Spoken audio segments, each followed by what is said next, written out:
What's up, tricksters and tricksetas, and welcome to another Tier 3 sub VOD review presented by our favorite Radiant coach, CHARLATAN Papito.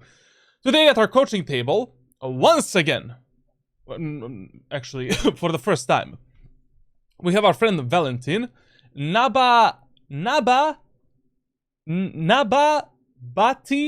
Jimiti. Nababati Jimiti.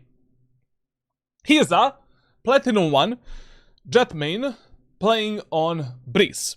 Hello Papito, my name is Valentine and I'm from Bulgaria. I'm currently Platinum 1. I feel like my biggest issue is confusion in certain situations. Sometimes mid-game my brain just shuts off and I make dumb plays. I'm also inconsistent.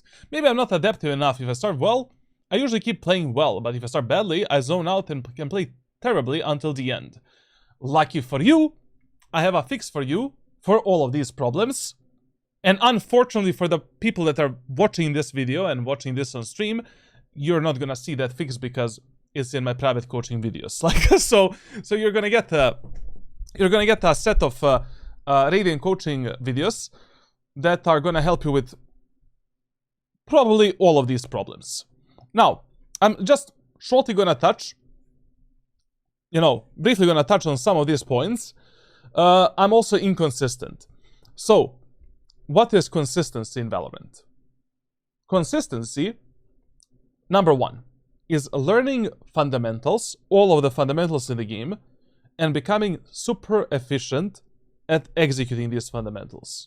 Number two, you mainly want to have a system and plan of how you want to play in specific situations, to follow a specific rules, and how you want to play your agent on every single map and against and with different team compositions. So what you really want to have consistent is your gameplay. Like when it comes to mechanical inconsistency, that's totally normal. Every single player can go like negative and in the next game drop like, I don't know, 50 kills. Like you just never, you can have a bad day, good day. But what's very important is that you have some kind of a playbook for yourself, like something that you can consistently rely on, a set of strategies and tactics that just statistically work more times in ranked solo queue. And that's it. Now, when it comes to your confusion in certain situations, that's completely normal for a Platinum player. Like basically, the main difference between Immortal 3 player and a Radiant player is adaptiveness. Like your ability to find different solutions in the shortest amount of time possible and to recognize different patterns and sequences in the game. Like this is not something that you should be too concerned with when you're in the low elo, when you're Platinum for an example. But for now, you should mainly just focus on developing your game knowledge, trying to understand as many different rules and tips within the game that you should follow, and just focusing on your micro and macro play. Like how should you play the maps? Should we do a 5-man push split? What should we do with that team composition? And of course, like completely mastering the Jett and understanding how to get the most out of her kit. Now, background. I have 440 hours, but 200 were a few acts ago. Then I stopped for 1 to 2 acts and recently came back. I feel like I'm improving and not really hard stuck. I returned at Bronze 2, climbed to Gold last stack, and I'm close to Platinum 2. Getting out of Platinum 1 feels hard. Literally rather like Gold, Platinum, Diamond, same shit. Like, literally I think I'll keep climbing, but coaching will help me improve faster. Okay. My first agent was Phoenix. Then I switched to Clove and played her a lot. After a ranking list, I moved to Chamber. Now I'm playing Jett and sticking with her and Chamber if needed, but I mostly insta-log Jett. My brother went through all of the agents in the game. Routine, I warm up with your 1-for-all, aim-labs routine, then range, 1 deathmatch or swift play, then competitive. You're probably gonna get some kind of an aim training from me after this VOD review, so we're gonna change that, maybe. Specs. 800 DPI, 0.34 cents. Okay, like a medium sensitivity. 100 hertz. That can be a bit of a problem. If I'm... The first thing that I would upgrade, if I was ever upgrading my PC, is definitely the monitor. Like getting some good fucking ass monitor that is at least above 144 hertz. And of course the second thing is like, you know, mouse and mousepad. So yeah, like, but still, you know, even if you're playing on 60 hertz, 100 hertz, it's a bit of a challenge. You know, it's like you're playing on a high ping, you know, high latency, essentially. So you kind of need to pre-fire, you cannot really hold the angles that well. And, but still, it's manageable. Getting at least Immortal on 100 hertz. Like, after Immortal, you are definitely in a bit of a disadvantage. You know, I'm not gonna lie, like, you know, difference. I mean, if you put me right now on 100 hertz, I don't know if I can even get Ascendant. Okay, I can get Ascendant, but I don't know if I can get Immortal, for an example. Because I got so adjusted to 540 hertz, like, you know, OP1 8K, like, literally, I can go back, you know. What I'm looking for, I want to climb faster and understand the game better. I don't want to feel confused. I want to know what to do in every phase. I want to be more adaptive and confident. Okay. So I watched a lot of education content and actively applied. Good. This is one of my better games, just the first recorder that met the rules. I was talking a lot in VC, but it's muted in the recording. Bad habit, I crouch too much and I'm trying to fix it. Okay. Fine. Fine. Mech setup, I think Radiant has never been harder than now, to be honest. Mech setup and can reach Radiant. I'm bad. I don't think... you know, the only reason why it's harder to reach Radiant is because of MMR and rank rating inflation. That's the only reason. Like... Valorant Riot Games just doesn't understand the psychology, for some reason, of an average player. Like, they understand the engagement optimization really well, and how to sell the skins, and how to sell the esports dream, but I highly doubt that someone that is born after 2000, that has a TikTok brain, especially the newer generations, I highly doubt they're gonna have like a willpower to grind a ranked system where like you win one game, you get plus 15, you lose one game, you get minus 30. That's stupid. As a matter of fact, I think what would be a really good thing for Valorant is if they don't even show the rank rating. If that shit doesn't even exist, to be honest. Like if it's only some kind of an MMR ELO number, or like everything is at the background. Because that would hook more players to play the game. You know? Yeah. So the player doesn't know when he's gonna rank up, for an example. But, well, you know, that's not a fix to any problems. That's just my idea of how Valorant can probably, like, make people even more addicted to this video game. Like...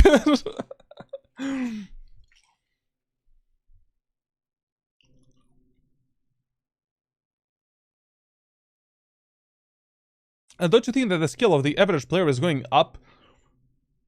Absolutely not. Like, average player skill was going up all the way until 2023. From 2023,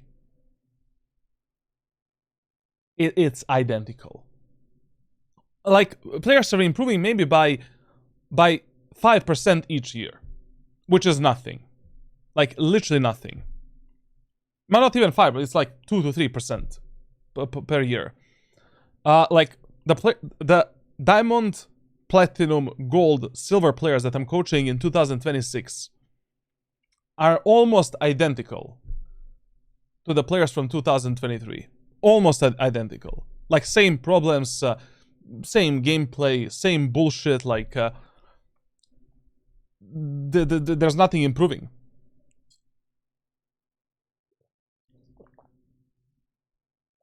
Aim? But the problem is, like, Valorant is not a game where aim can actually carry you to Radiant and make you rank up. Like, we're not playing Counter-Strike. Just add cases. Just add cases to addict maxing. Brother, if there were cases in Valorant, I would actually be happy, man. Like, I'm a gambling, you know, addict. What is Radiant threshold for EU? I think it's gonna be 400 rank rating. I think that was a leak. Aim can get you to top 1, Papito. I mean, it can get me definitely, like, because my aim is really shit, but you need other, you know, other skills as well. No cases in Valorant in 2026, gang. Okay, listen, we need to focus on the VOD review, chat. I don't, like, my time is limited. You know, my time is expensive, bro. Okay, let's see the tracker. Performance. I'm joking, by the way, like chill. Our friend, okay. You know? Silver, bronze, gold, platinum. I mean, you're ranking up, you know? You have a gradual improvement trajectory, and this is how, you know, normal average player's improvement should look like. Like, in my opinion, you're not bad, you're not good, you're just average, which is absolutely normal, you know, for most amount of players. So this is not bad. Especially what I like is the playtime. You know, we have some consistency in the last, what is this, like, 8 months, right? 8 months. And overall, like, not bad. You know, not bad. I really want you, after this VOD review, when I give you the training and everything, I want you to continue with this level. Okay. Now, on the other hand, you know, in the other hand, majority of our statistics are shit. Like, we can definitely improve a lot in your gameplay. Like, first thing that is just out of my mind, and like, is how do we have 68% KST? How do you die so many times, and you die so many times alone? This is just unacceptable. Like, we definitely need, like, so what you need to do better is, like,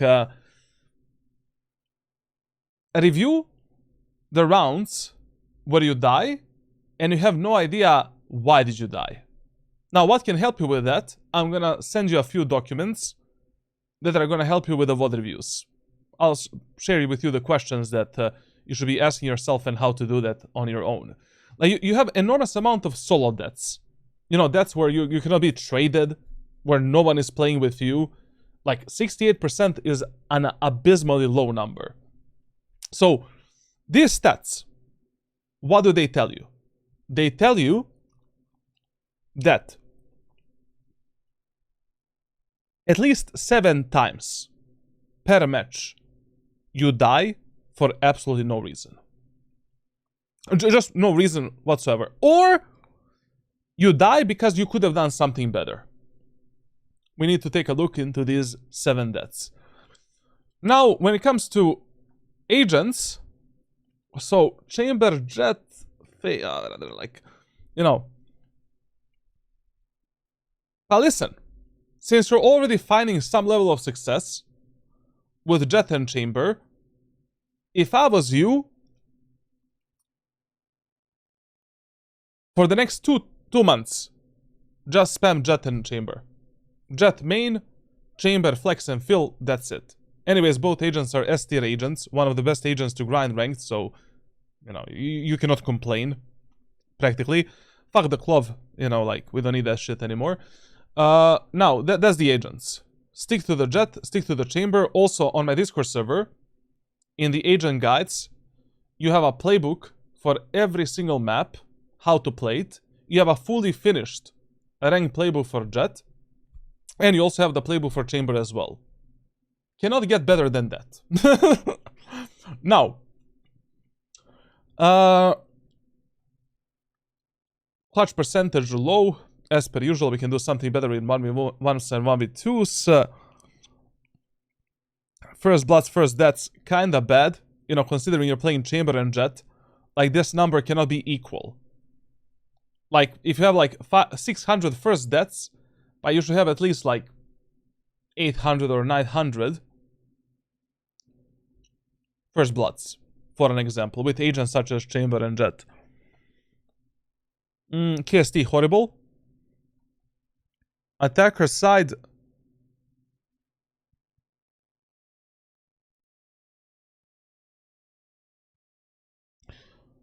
Attack is really bad.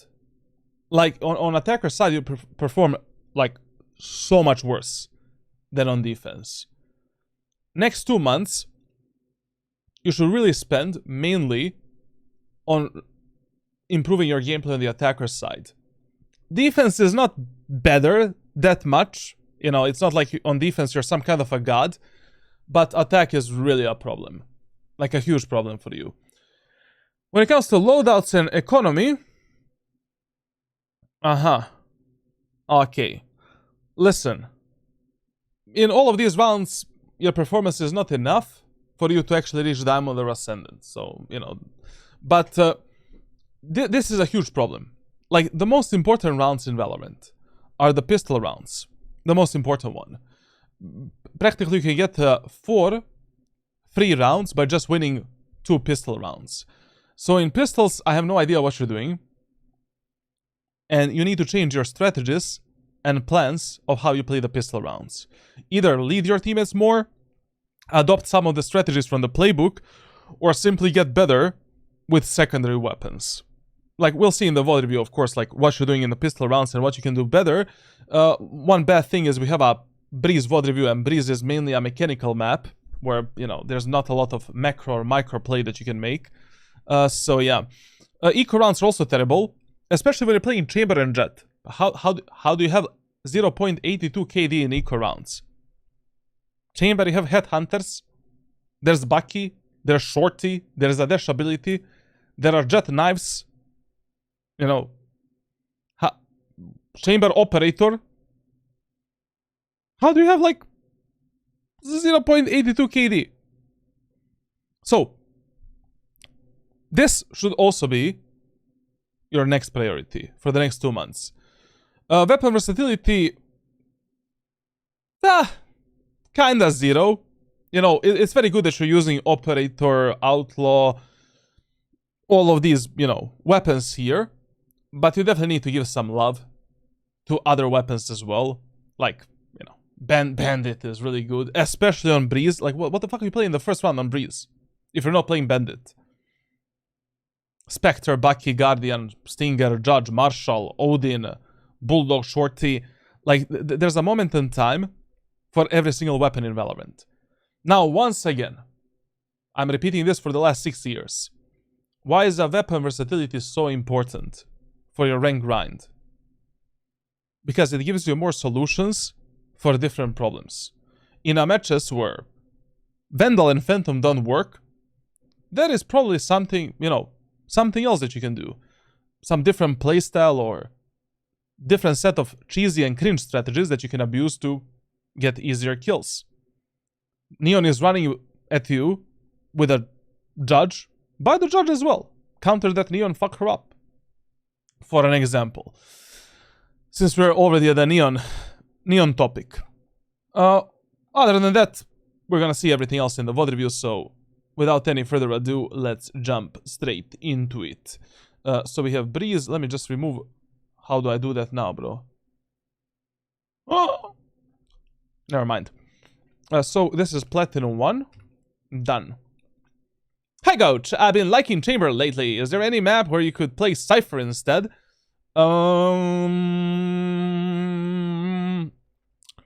Personally, I would play Chamber over Cypher on any map in the current meta. So don't worry about it. Just play Chamber. Just play Chamber. Defense, attack. We're on defense. Good. A Bandito.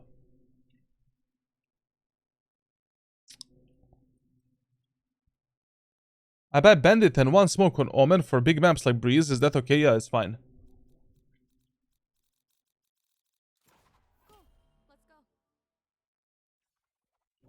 Bro, can you take 1 glance at my tracker? I'm really trying to rank up to that. Not today. You need to catch me up later.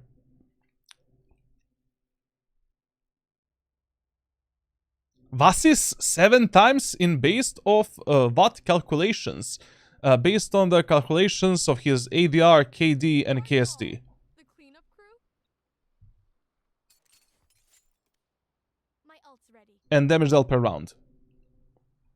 Brother, I've been coaching players for the last 6 years. Like, I have a calculus in my head, man. I'm telling you, like, my coaching right now is just autopiloting, like. Okay, now, Breeze. So, you queue up a match of Valorant. First thing you should be asking yourself is, what should I do on this map? Which rules should I follow on this map to have higher chances of winning the rounds and winning the matches? What should I expect from the enemy team? What should I expect from my team? On the defender side, Breeze is a slow rotation map. And basically, like, from the round number 5, you need to base your rotations and your moves based on some kind of an information in that current round or based on the previous rounds. In the first 4 rounds, you should be rotating fast. On the first contact between your team and enemy team, and the first info that you get on the minimap, you need to make some kind of a move. You cannot be anchoring the positions and bomb sites in ranked solo queue. Now, your default bomb site, number 1 priority, B site, number 2 priority, A site. But on Breeze, most of the rounds where you have no idea what enemies are gonna do, and you have no idea where to position whatsoever, just start on mid. You know, start top mid. And one of the default strategies that you can use on Breeze is starting top mid, checking the elbow, and then deciding what to do next. Why is it a good strategy? You get the info in elbow. If enemies are going B, maybe you can try a solo play, or you can just rotate fast and support your teammates. If enemies are going A or splitting mid, you can just instantly rotate towards the A side. But of course, you should be reading the game, reading the enemies, and deciding where to play based on what the hell you think enemies are going to do next. And trying to punish the enemies, you know, in the A choke point, doors, and B main. Now, whenever enemies are eco, halber, or bonus, feel free to gamble that they're going to probably push the B side and make more pressure towards the B side and elbow. In the first round, always start top mid. And the play that you should do is the following. Bandit with 1 smoke. Start right here. Barrier goes down. Knife out. Walk. Get the gun out. Check the elbow. Enemies are going B. 2 options. Activate a dash ability. Instantly engage them. And try to backstab them and fuck them up.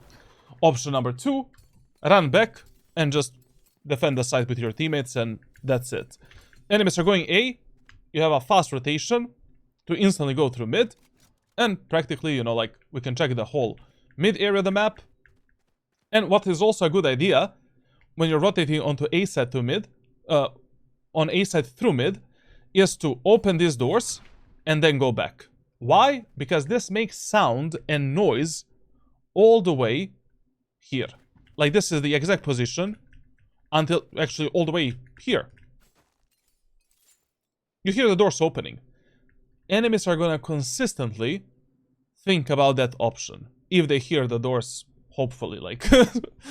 So maybe there's a chance that enemies are gonna leave one idiot holding this position for a very long period of time, and then you just walk back and support your teammates through the doors and contest the enemies on the A side. Most of your rotations on Breeze should be done through the mid area of the map when you're rotating between A side and B side, because this rotation through the spawn takes ginormous amount of time. But if you feel afraid, or I don't know, I mean, you should not be feeling afraid, like, so what, you die in a video game? Ooh, you know, like, that doesn't matter. Like, you should be learning anyways. But 90% of your rotations should be done through mid. Team compositions. So, let me just turn into Picasso for a moment. Your team comp is okay. We're definitely gonna have a bit of a problem with smokes, because Brimstone cannot really smoke efficiently on this map. But we have a fine team comp, like literally whatever. We can also fight for the aim in space quite easily with a Brimstone Molotov, Brimstone Smokes, Gecko Flash, and Chamber and Jett. Because we have Chamber and Jett, you know, we should definitely play a bit more aggressively towards the B main, A main, elbow, and mid area of the map. And Gecko can support us with a Flash. When it comes to the enemy team comp, it's okay. I know, like some random bullshit rank solo queue comp. Like, nothing really to worry about. The only thing that you need to be a bit more afraid of is the Gecko's utility and Reyna flashes, practically. Like, you know, one upside that we have in this match is they don't have any dive agents, except Omen. So stopping this team composition in the choke points, theoretically speaking, should be easy. You know, the worst thing we can do against this team comp is allow them to easily flood into the B site, to easily flood onto the A site, and we're not fighting for the A main area of the map. Also, one default play that you should have on Breeze is fighting for A main area of the map every single round. Like, literally, you lock down the enemies here with a one-way smoke. They need to waste enormous amount of utility to regain that space, especially in this elo. Okay, let's see what our friend is gonna do and how he is gonna play this match. We got a shooting error, very nice, very good. Curry's downfall after 2024 needs to be studied, but he stopped with the smurfing content and that's it, bro. Like, smurfing content in Valorant is just free views. And I have no fucking idea why. I mean, personally, I would never watch smurfing content in my life. It's just boring, you know?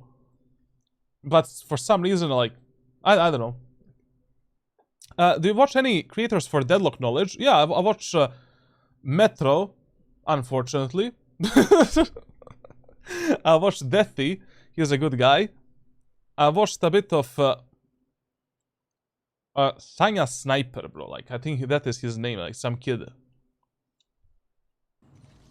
Overall, like, I think I learned a lot of the stuff about Deadlock. Like, I think my game knowledge is already at around, like, I would say 60 to 70%.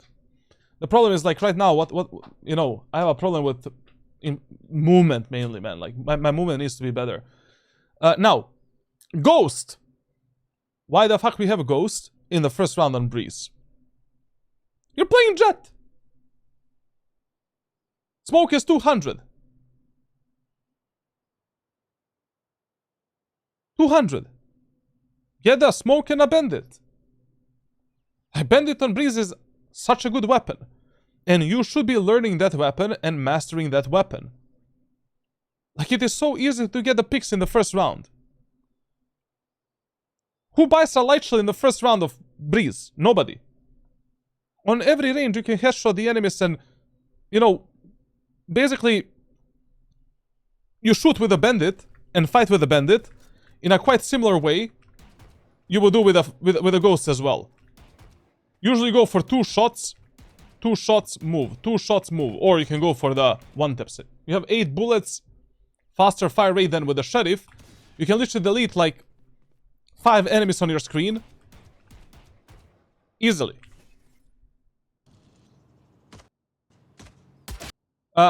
We are playing this angle in a wrong way immediately. So, how do you position on this angle? 3-4 different options. Option number 1, you hide and you try to peek the enemies on the timing. Once they already clear this angle, you go for the peek and bam, try to surprise them. Number 2, you can stand on this position and try to fuck up this enemy and then focus on this enemy. Number 3, you can play all the way up here or up here on a bit more of an off angle and towards the drop, of course, go for 1 shot, 1 tap, bob up, drop down with a knife, and then decide what to do next. And option number, you know, like, last option, whatever. You can play a bit of a tighter angle towards the drop right here. Hold the angle as tight as your reaction time allows you. Try to go for a one tap, one headshot, bam bam, and then reset yourself. And now we can maybe, you know, engage the enemies with a dash ability, engage the enemies from this angle, and then slowly go back. Depends, you know, how the enemies scale out. But what's a really good strat in the first round is like starting top mid, and if you already have two teammates on the bomb site, going for an instant first round flank and lurk like this. When you're playing Chamber and Jett, you have a TP and you have a dash ability. And usually in the first round, players are very negligent something when it comes to this play. You know, a lot of the players, especially in low elo, they're just unaware completely. Yeah, they are unaware. They're unaware. Sorry. So try that. Yeah. What are the coaching incentives for buying a Twitch sub? You get the ranked playbook, and you open up the Ask the Coach channel where you can ask me some questions.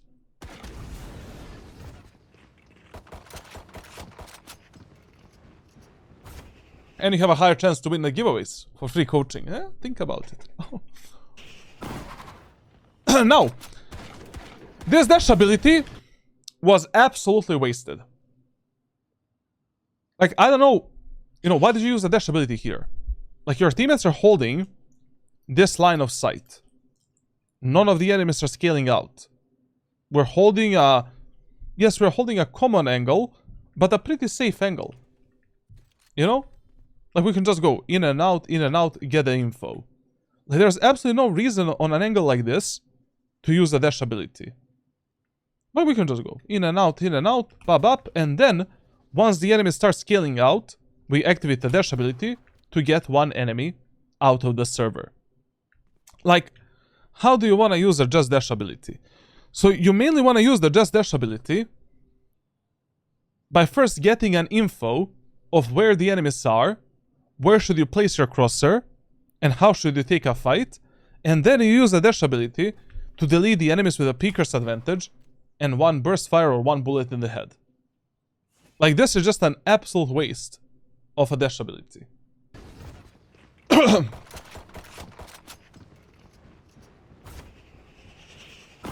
Okay, we have a numbers advantage. That's good at least. Now listen, in ranked solo queue, every action has a reaction. Usually, especially when you're playing in low elo lobbies, you know, below Ascendant 1. Like, when some scenario in the game happens, like this one right here. So, enemies try to push B site. One of the enemies died. We smoked the beam and choke point, did a Molotov. Most of the times, the next step for the enemies is gonna be, let's rotate. Let's take mid, let's go A. Very, very rarely, enemies are gonna stay in the B main. Very, very rarely, enemies are gonna cut the noise and then reheat the site. Especially if you're playing below Ascendant 1. So, as soon as you stop the enemy push here, you should have started rotating towards the top mid, together with your Brimstone, and trying to contest the enemies either in the elbow, or in the mid area of the map, or to support your Waylay that is going for a fast flank and fast lurk. How to get a loyal girl in 2026 who expects me my side chick. I don't know why I even read like the chat. So already at this moment of time, you should have dashed towards your Brimstone and started running towards him, because we are expecting the enemies to make this type of a move. Now Brimstone is dead, that's bad.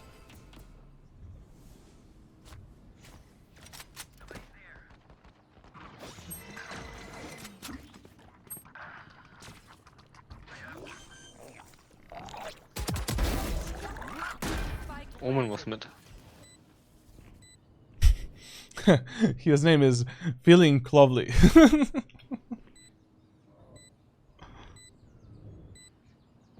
Yeah, we have a problem here. Now listen, in this 2v2... I don't know, man. Like, we're very low HP.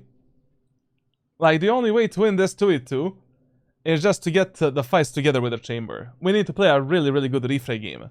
Now you got the info that Sage is in the window. And considering that enemy Omen did this smoke, he probably went back in the B main to play together with the Sage. Probably. So we really need to deal with that Sage and with this Omen in the B main before we do anything else. I don't know, you know, I don't really understand where you're going at this moment of time. Like, as soon as you got, this Omen smoke is actually great, like, whatever. You know, it gave us the info that enemy Omen probably went back into the B main. Why? Because why the fuck would he use a smoke here, blocking his own vision, for a potential crossfire setup, if he is mid? Like, what you should have done here is just, you know, play on the, be ready to play on the chamber's contact. Chamber gets a contact, bam bam, refrag. Bam bam, refrag. And the best possible way of using this one smoke would be to half defuse the spike. Look up in the sky, flick downwards, like this, and start defusing the spike. Up in the sky, down, defuse, you're gonna have enough time. You're gonna have enough time to, like, half defuse the spike, and then fight the enemies.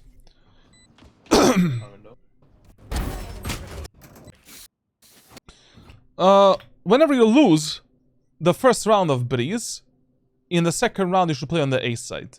Because most amount of players in ranked solo queue have a mindset where, we won the first round, enemies are now eco and halbye on the A side. We can play long range fights with marshals, outlaws, bulldogs, and shit like that. So you need to, statistically, you need to play A side in a second round. If you win the first round, once again, you just start top mid, which I fully covered in the Breeze playbook. So in this round, what you should be doing is, like, dropping a shorty at the backside, right here, and we're searching for a kill in this area of the map. Get a classic pistol, you can jiggle pick the enemies in the A main, get the information, bait out their utility a bit, go towards the backside, and wait for the execute. Destroy the enemy's utility. When the enemies are pushing you, on timing pop out, try to get a kill, and maybe, you know, we get more than one kill, I don't know. But getting one kill in eco rounds is still plenty enough. This setup is also pretty good. I love it.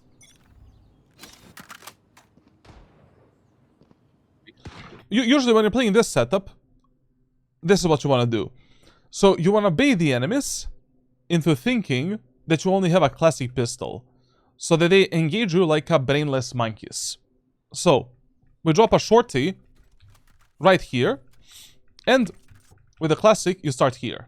We're baiting out the enemy's utility, trying to go only for one headshot, you know, like one jiggle peek, and then when the enemies are scaling up, you pop onto them, try to get a kill, and then with the classic pistol, try to get one more kill. What's really important when you're playing this position is that you're not waiting for the enemies to peek you. You need to be the one peeking the enemies, or actually dropping onto the enemies, jumping onto the enemies with a dash ability. Because if the enemies peek you from this wall right here, you're not gonna have enough range with a shorty to get that kill.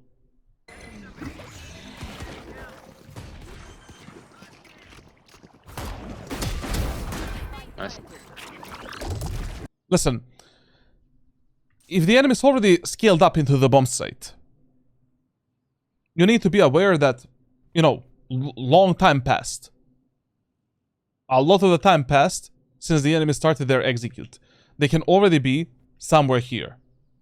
As soon as you kill this Omen and switch to the classic pistol, because you know that no one else is in this area of the map, your next step should have been looking in this angle right here and trying to see if any enemies are gonna jump on top of you, instead of peeking this gecko and dying from the outlaw. But okay, you know, in these eco rounds, if you only get 1 kill, that's totally fine. As long as you trade yourself for 1 kill, your job is done. Your job is done. Now, so, we have a problem in this round. The problem is the following. Usually when the enemies are eco, halberd, and bonus on Breeze, you should expect some kind of an aggression in B main and elbow area of the map. But the problem is, like, enemies 2 times in a row push the B site, so we should be using the rule of 3 executes to pre-assume that enemies are either gonna go mid or A. So, because we need to gamble in this round, the best idea for you is to pick up the Outlaw. I don't know why did you buy Operator here? I mean, like, literally, they have a 1, 2, 3 enemies that cannot get a heavy shield. Like, you should have bought the Outlaw with a heavy shield and shorty and started top mid. And once again, simply clear the elbow with the Outlaw and react on whatever the hell enemies, you know, do at that moment of time. Gambling here on the B side is a huge gamble, man. Huge gamble. Because chances in this round that enemies go mid or they go A are around 60%.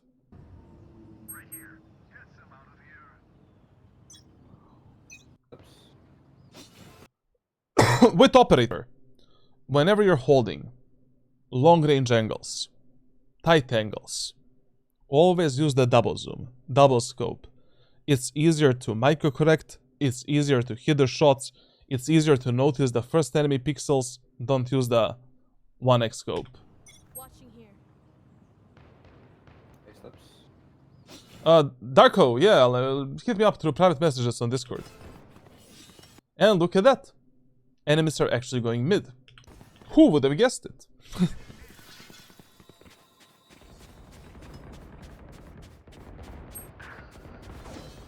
Nice.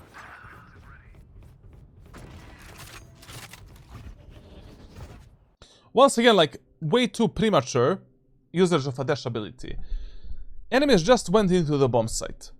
We have a chamber trademark on the right side, here. So the enemies cannot be on the right side. Enemies can only be where? They can be at the back site and in the middle of the site. The first thing we should be doing right now, before we activate the dash ability, is gathering the information, you know, for where we want to engage the enemies. And where the fuck are the enemies? Jump spot this angle. Drop down. Jump spot this angle. Aha! Enemy Reyna is peeking me from the back side. Now we use the dash ability.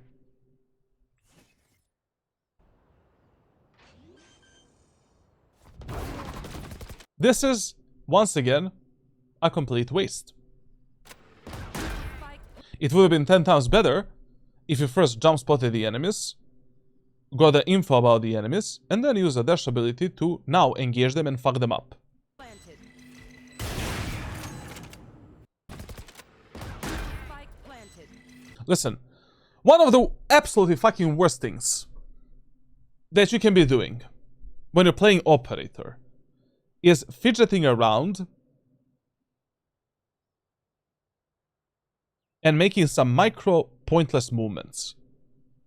You don't need to crouch, uncrouch, you don't need to stray flat.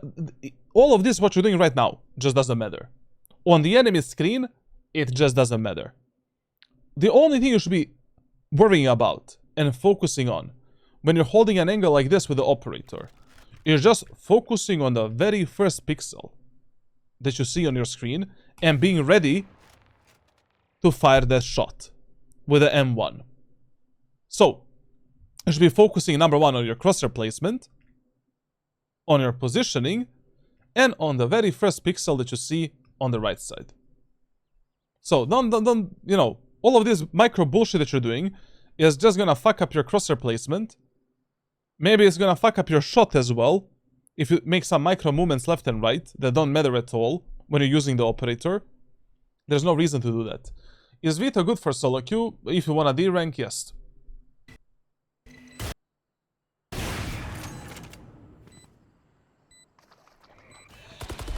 You know, having a dash ability right now would be amazing. You know, to actually take the side, take the duels, like, take space, but...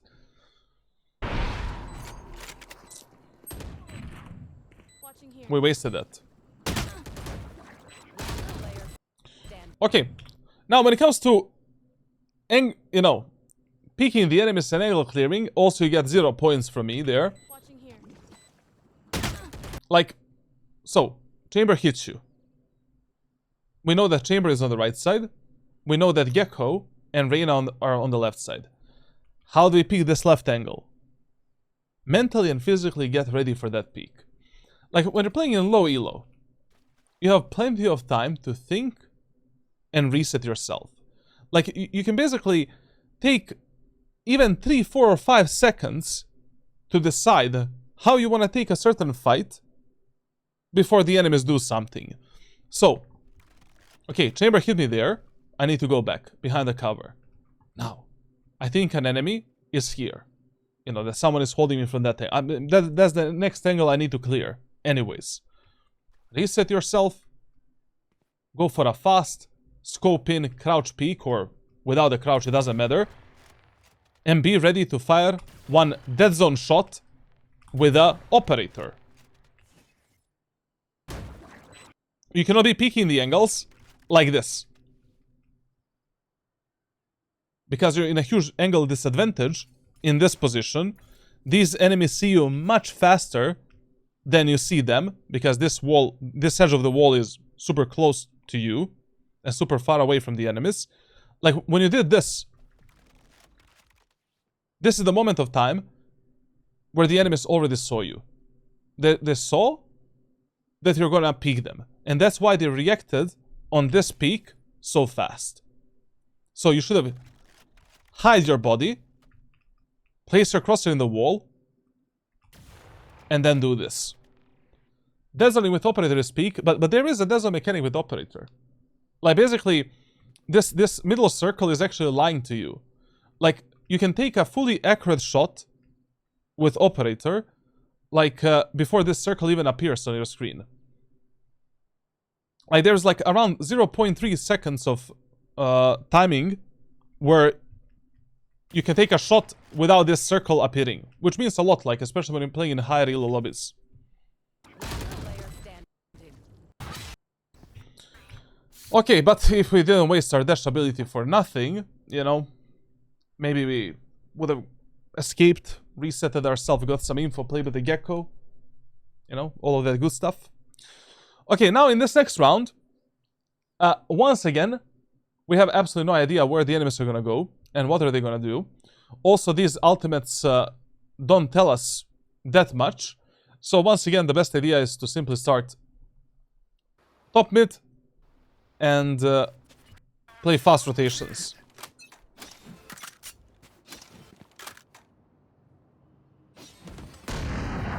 Listen, whenever you're buying shorty with Jett in eco rounds, get one smoke as well. Because when you're playing like retakes with a shorty, which you should do in eco rounds, you have a smoke dash. You can smoke dash into the enemies and still trade yourself for a kill, you know. Now, let's see how this one goes. We're not really ready to start on B.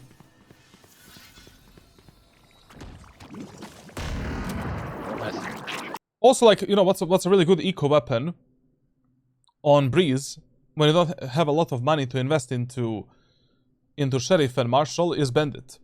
Bandit is really fucking good, especially on the, you know, dive agents such as Jett. It is so easy to close the gap with the enemies, to delete them on 10 meters. Like, also in medium range fights, like, you hit one headshot, one body shot, enemies are dead.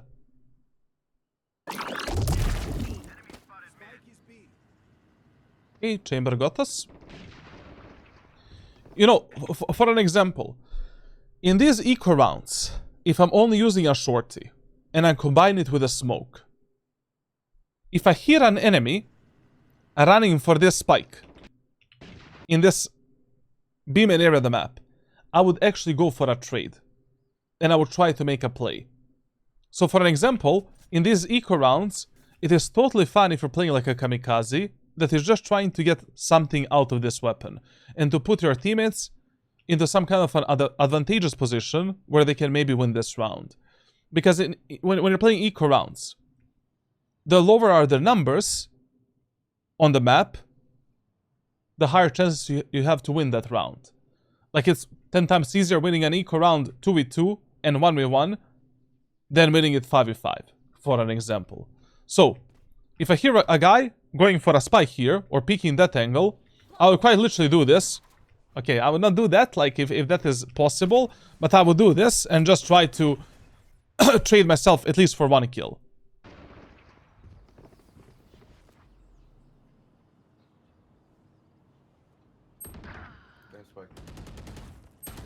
Behind.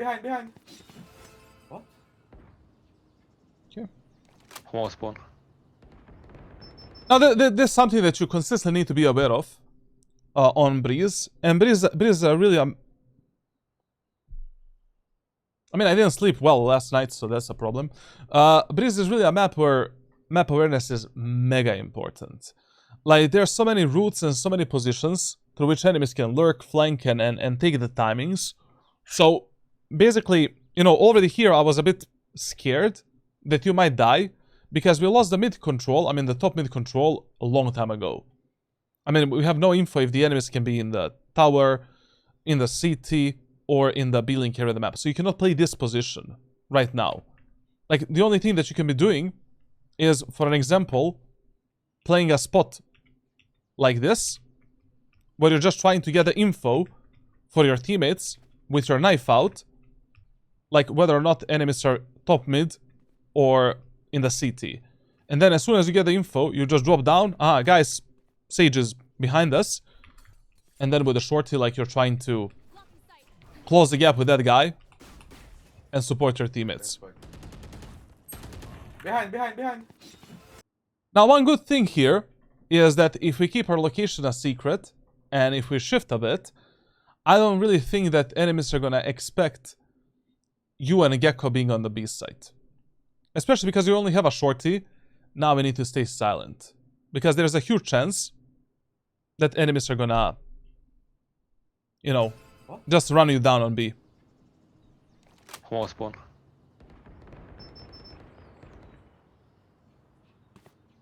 Especially if Gecko dies. Well, Gecko's not gonna die.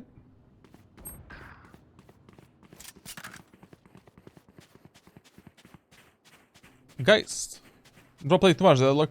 Brother, I'm literally playing 7 to 10 matches of Deadlock every single day, man. Like, the game is the best video game ever. Literally. Spike planted.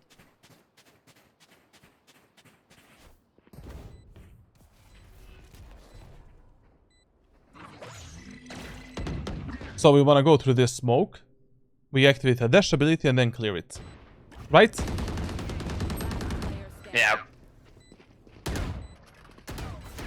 Okay, let me tell you something. How we entered the smoke was fine. You know, we went in sideways, but just keep in mind, when you're going inside of these type of smokes, like, there's always an efficient and less efficient way to clear the smoke. And there's always some mandatory steps that you need to take to clear the smoke.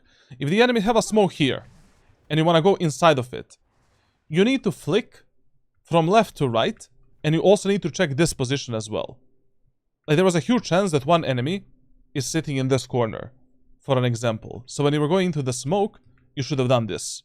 Clearing the whole smoke. Done. Second thing, never sit inside of the smokes that the enemies can easily spam in the choke points or something like that until you're ready to go for some kind of a play. And if you don't have some kind of a cover from within that smoke. If I don't want to go out here immediately, I'm not going to spend a microsecond sitting in this smoke. I'm going to clear it. I'm not ready to go out. I'm gonna go back. I'm ready to go out. I'm gonna go in and just run it down. Anyways, right now, you know, once you got the info that enemy chamber is on the left side, just go and dash onto that chamber. You know, what do you have to lose? You have a classic pistol, you're 1 versus 4, you cannot win this round. But if we get a kill onto chamber, that's gonna put us on only 1 ultimate point away from the ultimate. We're gonna get 200 credits, and we're gonna damage the enemy's economy by getting 1 gun out of their hands.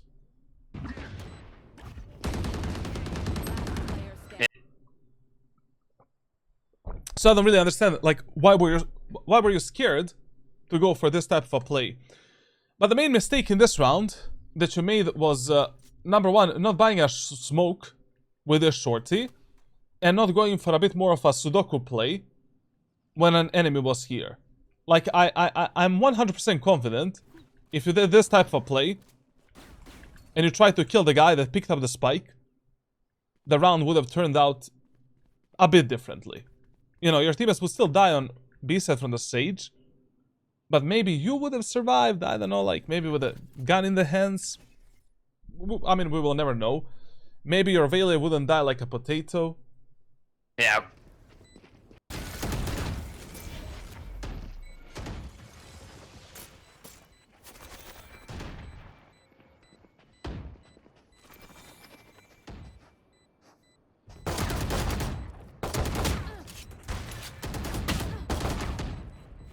Surprise, motherfucker. Okay. Aizen! Thank you for the sub, man. Okay.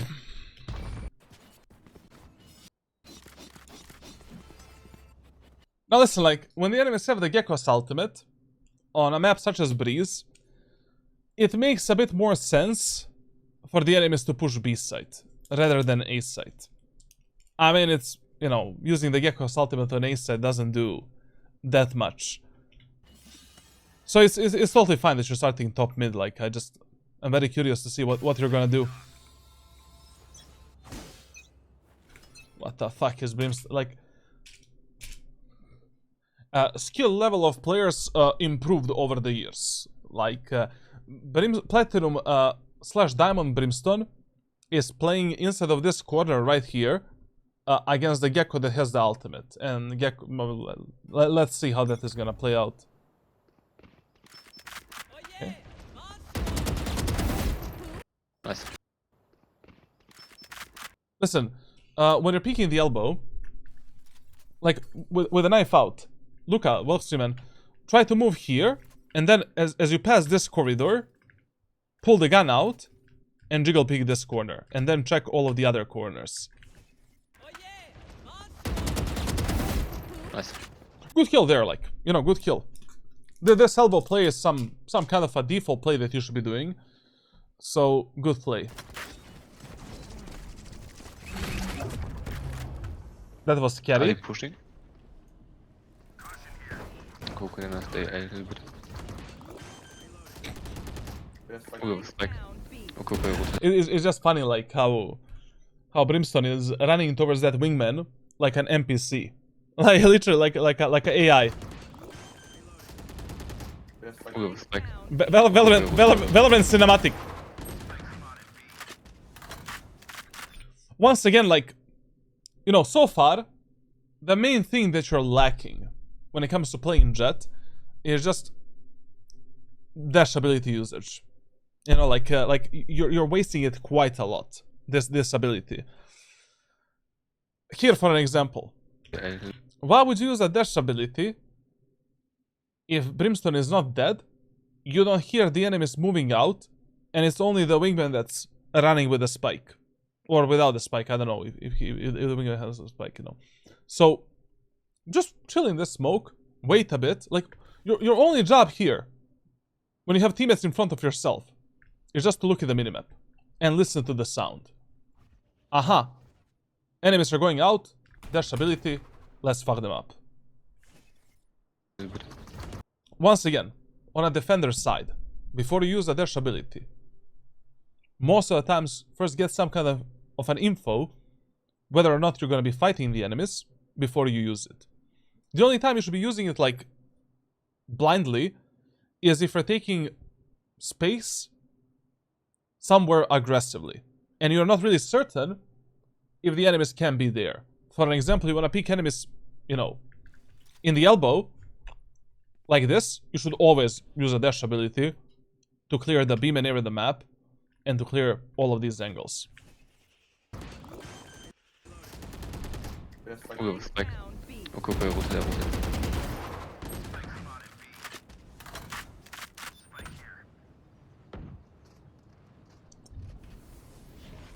Good, very good. Listen, man, like, if you have two teammates holding the B main area of the map, just hold mid, bro. You know? I don't know why you're focused on the B main if you have two allies holding that choke point. Good. But now that Gecko is there, like, we don't need to do that. But in this type of a situation, it would be 10 times better for you to play together with your Gecko rather than playing with the Brimstone and the Chamber.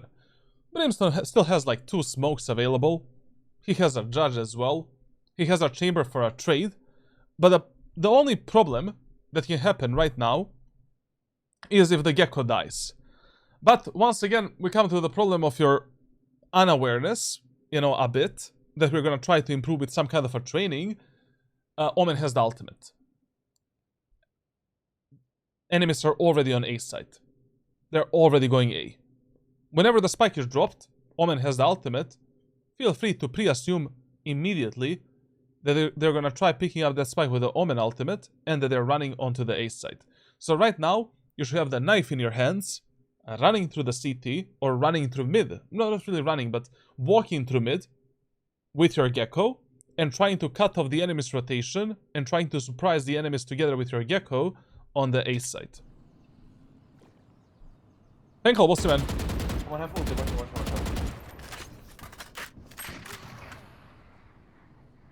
Hello, Mr. Chamber. Omen have ulti, I had to step on the bomb. You really need to pay attention more on the minimap, man.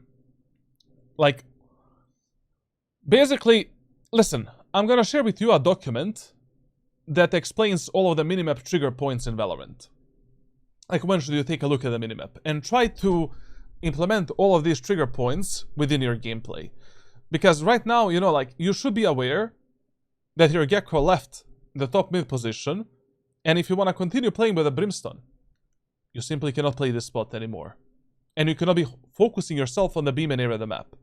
Like, the only thing you can do right now is either play this position, basically wide open and just holding the mid, so that you're ready to refrag your Brimstone and play together with him. Or, what you can do, you can run all the way towards the backside, get on top of this spot, and hold the top mid from this position.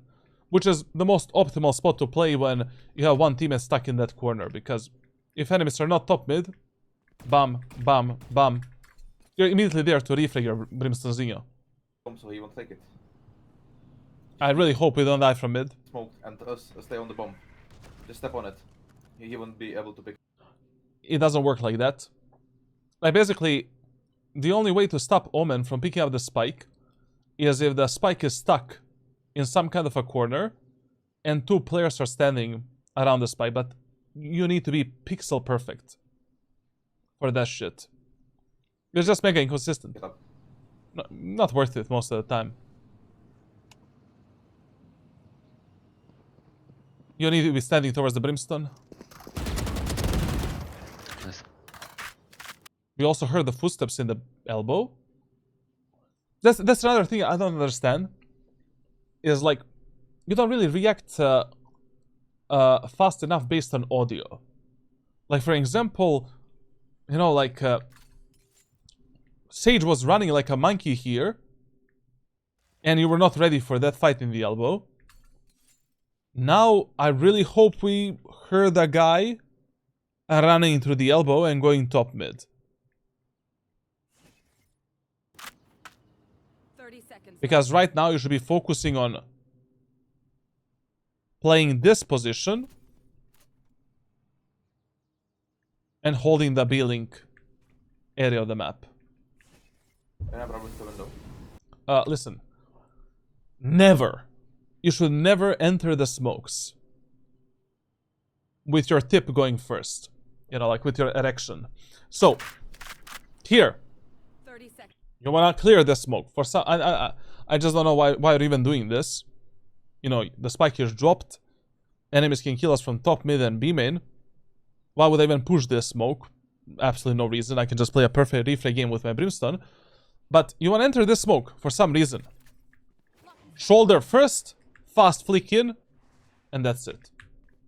Like, if you go with your erection first, then enemies are gonna see you much sooner than you see them. Seconds left. Yeah, probably still window. Never mind. We're gonna get butt fucked, man. Back shots incoming. Oh, maybe not. Nice. Ready. That was a close one. Okay, we are 2v1. Your only job right now is to stay alive and potentially F up this Reyna on timing. So, we can simply hide behind the broken wall. There's only 15 seconds for the Reyna to plant the spike. And as soon as the Reyna starts planting the spike, we can start walking towards her and denying her repositioning and trying to surprise her on timing.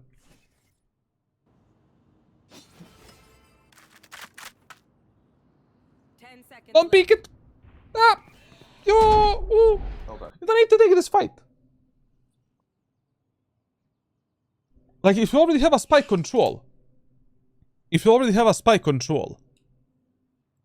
And enemies have like 10, 15, 20 seconds to plant the spike. You are in control of that round. That enemy is under the pressure. That enemy needs to search for you. Wait for you to peek or wait for you to aggress or just clear the angles. You know, just hide. Keep your location a secret. Wait for that guy to pick up the spike and start planting it. And then start making some kind of a play. Or on timing, when you think that that Reyna is unaware, go for a peek and F her up. Okay.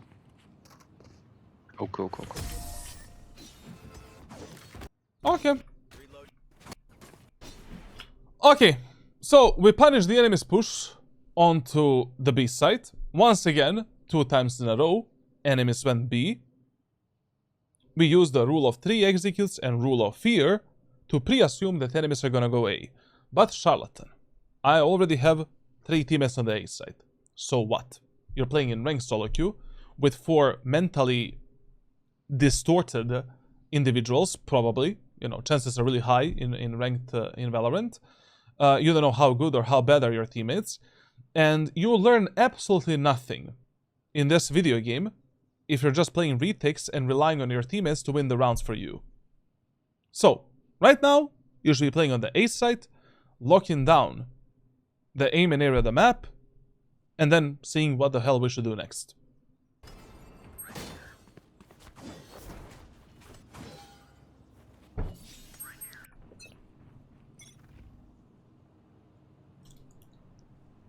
Holy crap, man! Like, you know, they're playing like a passive potatoes. Like, our teammates are just waiting for Gecko, enemy Gecko, to flash them and to kill them. And not to mention the doors and mid area of the map is wide open. Someone could be met. Which one? Also, listen. Another side tip. If you already don't know where to position or you're not really focused on reading the enemies, if you have nobody on mid, start top mid, you know, tower or in the B-link, clear the elbow, and then decide what to do next.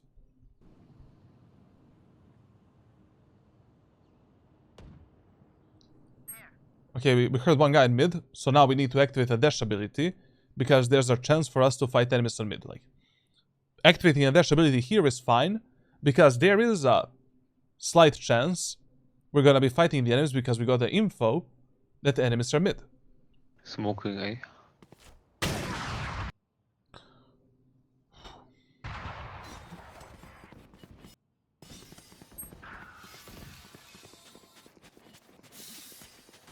So, you get one more negative point for just not reading the enemies at all during your match. Once again, I don't know how many times I'm gonna repeat this in my life, but probably a lot of the times. Rule number 1, you position on the defender side based on the map that you're playing. Statistically, there's a default site, there's a main priority, secondary priority, like everything explained in the playbook. Number 2, you position yourself based on the enemy economy. Number 3, you position based on the enemy's ultimate status. Number 4, you position based on the AB rule. Number 5, you position based on the rule of fear. And number 6, you position based on the rule of 3 executes. And number 7, if enemies have some usual tendencies in that specific match, you just position based on these usual tendencies. Like, if enemies are just avoiding all of these rules right here, and they're just consistently pushing A set and punishing your teammates somewhere, or your teammates are dying somewhere consistently, just support them and play that area of the map. Do enemies hear when you activate the dash ability? No, they don't hear it. Hello, Mr. Omen. By the way, chat, this is how not to use the Omen ultimate. Nice. Spike down mid. 1 HP. And if you want to know how to use the Omen ultimate, get my playbook on Discord. 1 enemy remaining.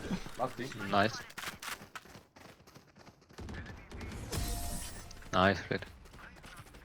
Okay.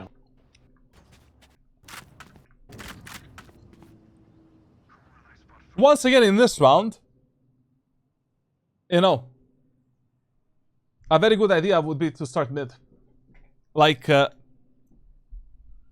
I really don't have an idea where the enemies are gonna go. Based on the minimap, we can see that our Valet is probably gonna fight from the doors. So in this type of a setup, a really good idea is to walk all the way down at the bottom mid, and on timing, try to either support the Valet or keep your location a secret and surprise the enemies. Is this Platinum? Yes, it's Platinum 1. I was always not doing it to not reveal my location. It's okay, man. Like, brother, I coached... fuck, I don't remember, man. Like, what that guy didn't understand. Which VOD review we did? So the guy is immortal. We did a VOD review on...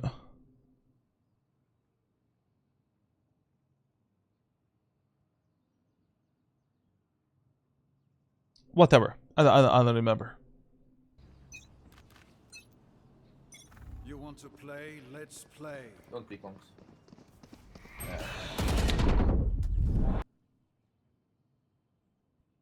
Play. Don't peek longs.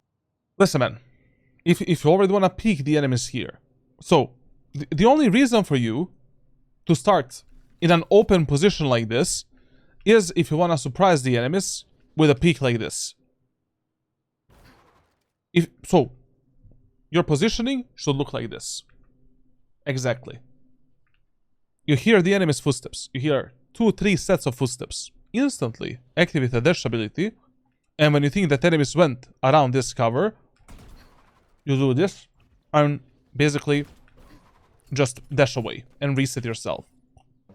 You should not... why are you even playing this position? Because this is not an off angle. Like, I mean, you're still in the line of sight of this common angle that everyone should be clearing, essentially, and being ready for.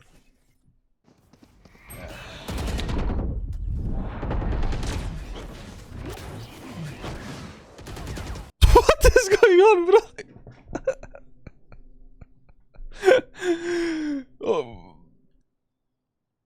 You dashed away. Enemies got tagged by the chamber trip. Enemies are slowed down. Relax. You don't need to do anything anymore. Like, as soon as you dashed away and enemies got tagged, you should be ready to re-peek the enemies and fuck them up. They're just stuck. You can go for the wide peek, bam, get a kill. You can wait for the chamber to peek, make a crossfire.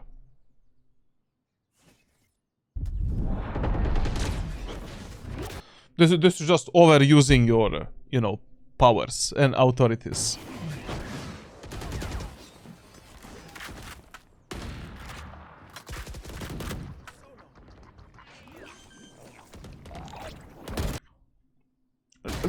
Generally speaking here, like, you know, you should not have give up so much space to the enemy team. First of all, enemies got tagged by the chamber trip. Second of all, like, you know, as a secondary position, you should mainly be abusing some kind of a spot around this box. You know, like, you go back, try to get up here, and on timing, try to pick the enemies with a crouch, uncrouch mechanic, try to kill them on the chamber's contact. Maybe hide behind the box, wait for the enemies to swing this angle, and then with your own peeker's advantage and good crosshair placement, just get them out of the server.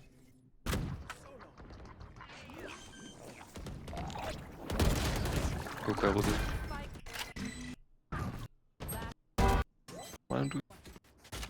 But once again, like, you know, that first fight was a huge problem. Like, one problem for you is that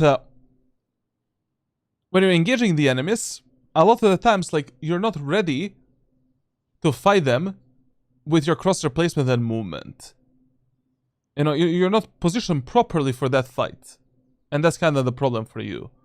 Like, if I already want to start this deep towards the beam and area of the map, the only logical thing that I can do is activate the dash ability and try to get a kill on this position.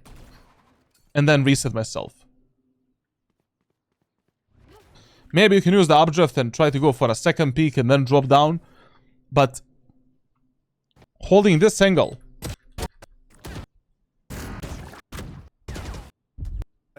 here, waiting for the Reyna and Gecko to flash you, Don't peek longs. makes absolutely no sense. Okay.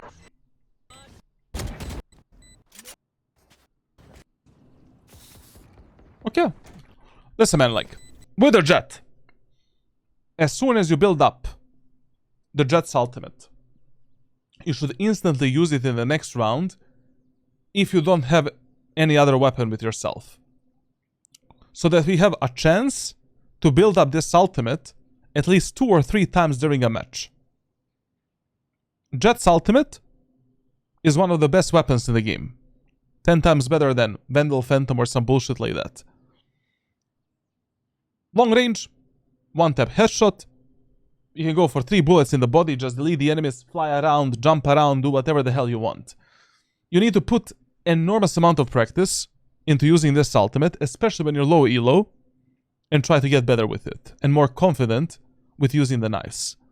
So, in this next round, even though you have money for the operator, fuck the operator, ultimate, heavy shield, maybe Marshall, I don't know, you know, like Marshall, Bandit, whatever, some secondary, you know, eco weapon.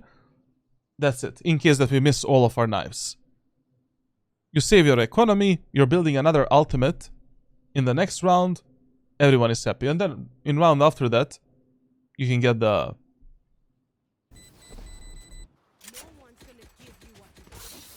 You're gonna get, like, the operator. Are they watching window? Listen, man, like, if you're already playing Jett, you know, get onto some better and off angles and angles. Like on the B side, my man, like, you can play this position. And from this position, hold the beam in, try to get a kill. You can also hide yourself and then try to get a kill from this spot. Just tell your teammates to destroy the enemy's flashes. Because enemies don't have any other recon abilities. That's one thing, you know, another reason why we should be fighting a bit more aggressively. You can also wait for the enemies to peek that angle, then peek them, kill them, surprise them, drop down. Get onto this angle, hold the window from this position. When you're holding the window from this position, you need to hold it with 1x scope because you're exposed from the left side. Enemies peek you from the window, kill them. Enemies peek you from the left side, flick, drop down immediately, reset yourself. From this spot, we can just hold the right side, bam, get a kill. Why, you know, why the fuck are we playing a common angle? Even my camera is mad.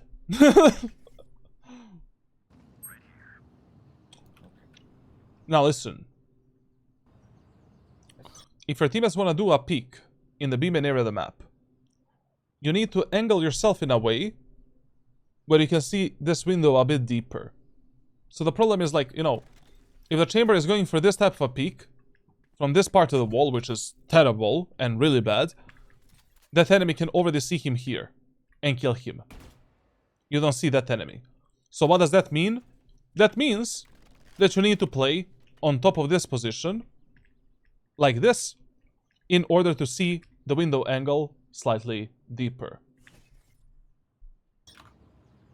Watching here. Here you should be using a double scope. Here we got the info that enemies are pushing A. We should be doing some fast rotation. Because anyways, you know, this whole match enemies were just playing together as 5. Do they hear you when you activate Neon Ultimate? Yes, and quite a lot.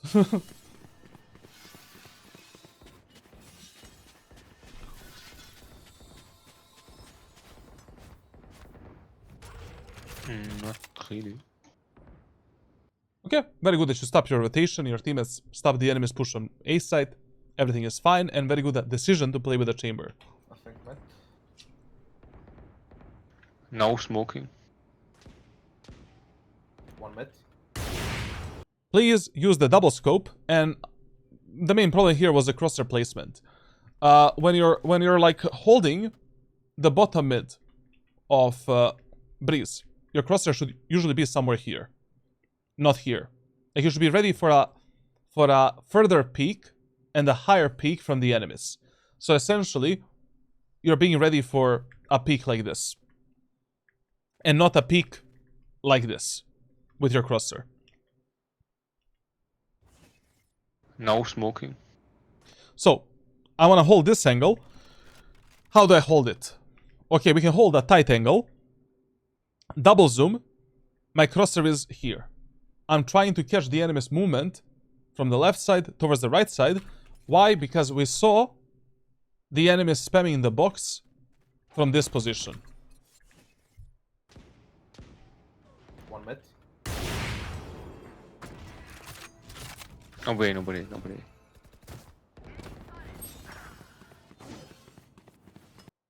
Going B, probably. Ah, of course, she's camping mid. I don't know why you rotated a B here. I mean, we had a really fucking good setup, man. Like, enemies execute on A got fully stopped.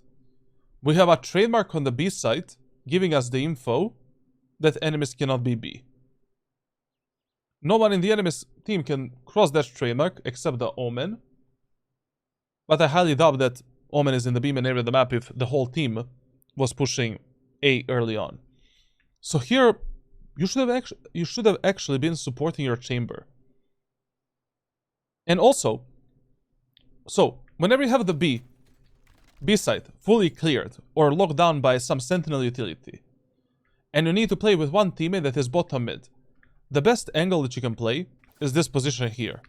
You can basically hold the elbow like this, be ready to delete. This shot is mega easy to hit, like literally get that guy out of the server, and in the same time you're ready to fight deeper fights with the chamber.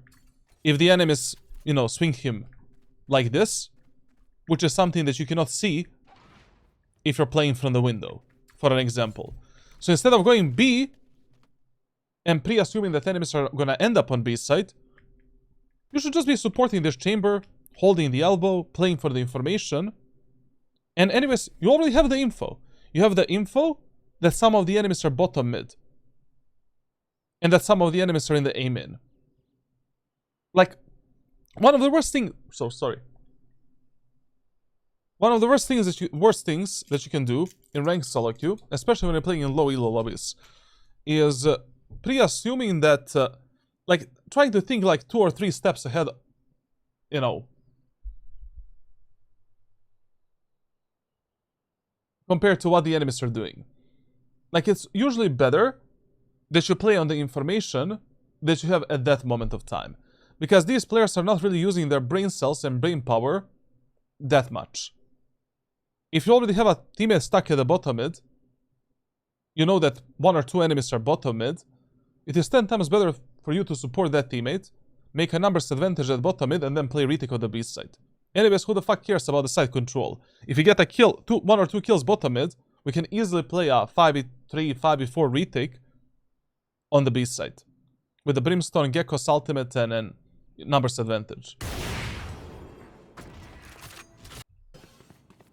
Going B, probably. Ah, of course, she's camping it. Last player Oh my. standing. Saving time. Saving time, like nothing to do here, literally, like just... 40 on... Hey. Right now, the best idea is play at the backside of B and just save this weapon. Never mind, no saving time, time to clutch! Spike planted.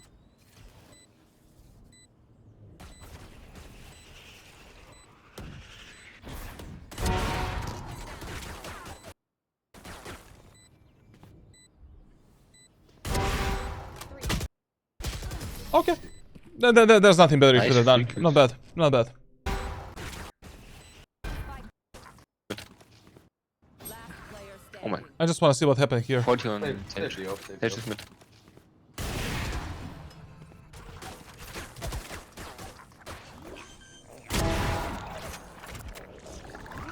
Spike planted. That guy, we'll see, man.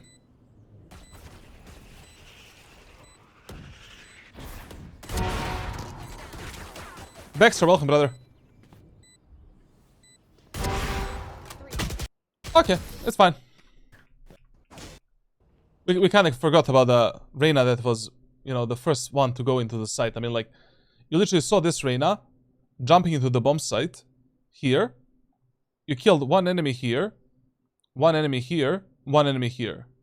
I don't know how you forgot about the Reyna, because as soon as you kill the enemy Omen, a really good idea would have been to use the ultimate and literally try to clutch up this round with the dash ability, kill the Reyna, and then focus on killing the chamber. But you could have got this like 1v5 actually.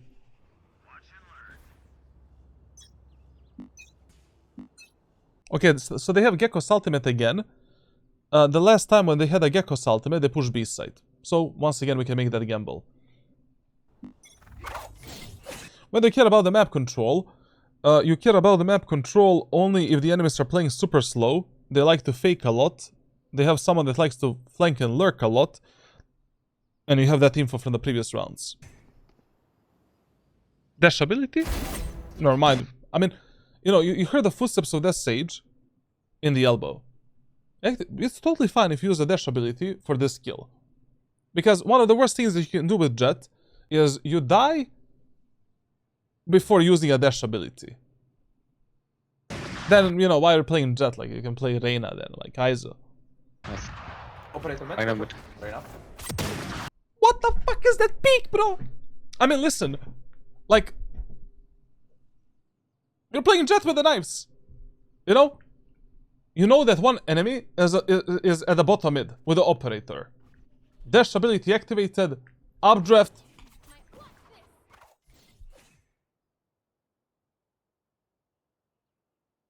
Easy, man. That should be an easy fight for you. You know, it's good. It's good that you went for a glide peak, at least. You know, that was fine. But for these type of fights, you should always activate the dash ability and try to be airborne as much as possible. Hitting this type of a shot with operator for a low elo player is just a, you know, imagination, essentially. Like a Platinum Reyna hitting this shot is gonna happen 2 out of 10 times. So, you know, keep yourself mobile. Is it worth it buying the new agent for the VP the second he comes out? Not really, like the agent is a bit underwhelming. I really don't know why would you, you know, Omen is far better still, like. Why does Valorant not work? Probably because of the update. How to stop double duelists or fast teams if your team can't hold the site? Way too situational, like. Maybe the next, you know, In the future VOD reviews, we'll see that. What do you think about the Sky flashes being rechargeable? Sky is probably gonna be, you know, meta on some of the maps, but not a mandatory pick, you know, like, she's not strong. You know, she got nerfed so many times in the last few years. Also, 60 seconds is quite a lot. A lot. And yeah.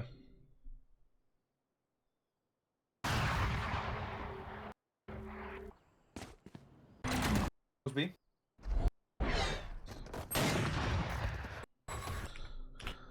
So, let me tell you something. So, literally, in these 9 rounds that we watched, in these 9 rounds, you already had like 5 absolutely pointless deaths. And I told you at the beginning of this VOD review that at least 7 times per match, you're dying in a way in which you don't have to either fight or die. Or you don't even need to take that fight, maybe. You know? But mainly, like, what was the problem for you is how you're engaging the enemies, how you're positioning yourself, and like, you know, with which teammates you prioritize playing at that moment of time. What is Brimstone doing? He is him, you know. Judge on Breeze. Judge only on Breeze. He was. That Molotov is for yeah, someone.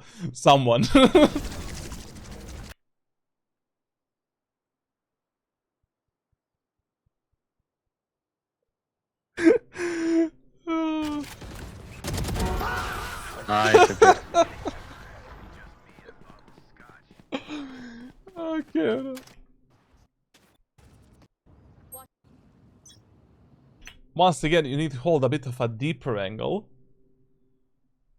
if Chamber is doing this type of a peek.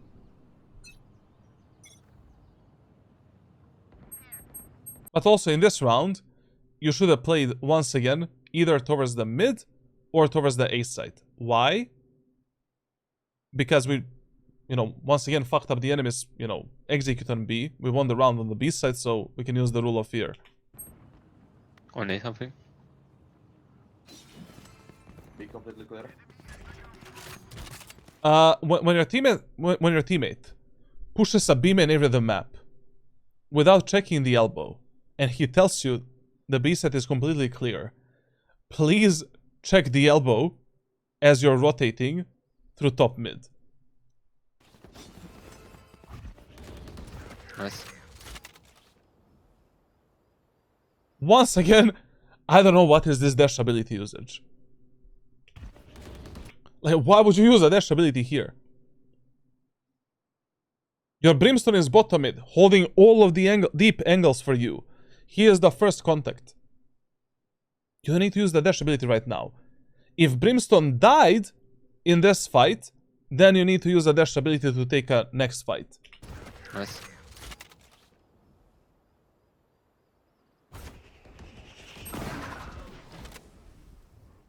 Well, not checking that elbow is gonna be interesting moving forward.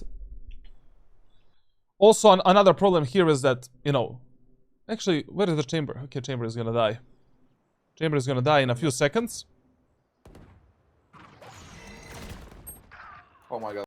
You should double scope this position. Listen, man, like, if you already know that enemies are gonna peek you from the doors, like, so, always try to put yourself in a position of enemies.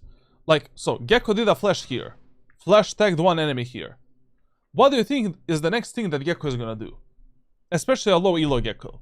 That motherfucker is just gonna swing like this and try to get a kill. If you already have such a good position to support your Reyna and get this kill, don't move. This is a very good angle to hold for that fight.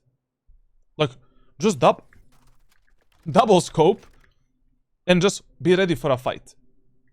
Get that Gecko out of the server, and we can still be fighting with a Reyna to kill the enemies on mid. Do you think that a huge of a nerf on Yoru was needed, or they overdid it? You know what is needed in Valorant? more buffs. You know? I don't know why are they making Valorant like a mobile version of Counter-Strike. It just makes absolutely no sense. Mid. So Gecko does a flash. Your teammate gets flashed. You should expect the peak. You should just lock in this angle and take this fight. If you die, no problem. The play was good. The play was good. You're supporting your Valet. This angle is pretty good. It's an off angle. You know? Enemies are not going to be ready for this with a crosshair placement. Oh my god, I fucked up. I love this reaction though. I love this reaction a lot, to be honest, that you smoked yourself immediately. Going B. But we literally could have got a kill on Gecko, save the Valet, play with the Valet, and just close out this round. Listen, man, as soon as the Valet died, you just can't play this spot. Like, you know, you can not play wide open in the middle of nowhere where the enemies can peek you from two different angles together at the same time. Valet died. See ya later, man. I'm gonna take this angle and try to get a kill from this position and then try to cut off the enemy's rotation through the elbow by getting one more surprise pick. Also, you miss a op shot. You're wide open. You know, your butthole is visible to the enemy team. Instantly drop a smoke and use the updraft. I actually just use the updraft. If you have a cover. Like, you will have higher chances of living a happy life after that missed shot. They need to nerf the cost of the shotguns in Odin. I mean, they need to increase the shotguns in Odin. I mean, they're slowly nerfing the Odin overall. You know, they're patching all of the spammable positions, and the Odin is becoming less and less powerful. And when it comes to shotguns, I don't really feel any problems with the shotguns in Valorant. I really feel that every shotgun is fairly balanced, and if you nerf them, they're gonna be fully unusable. Going B. Standing. What happy life in Valorant.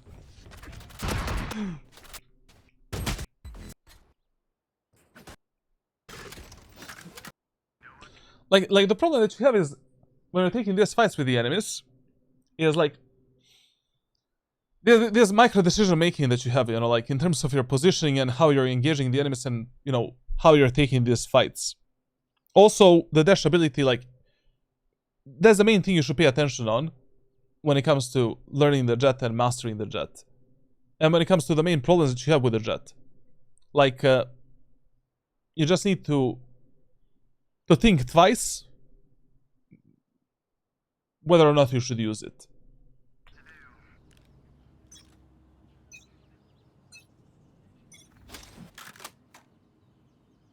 Okay. Can I just ask you? I would really like to have a replay of this match. Like, where the hell did the enemy chamber just teleport?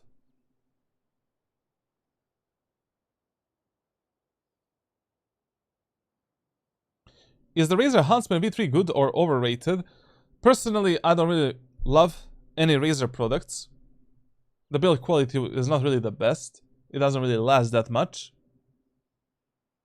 But, you know, I think that there are far better keyboards than Razer keyboards.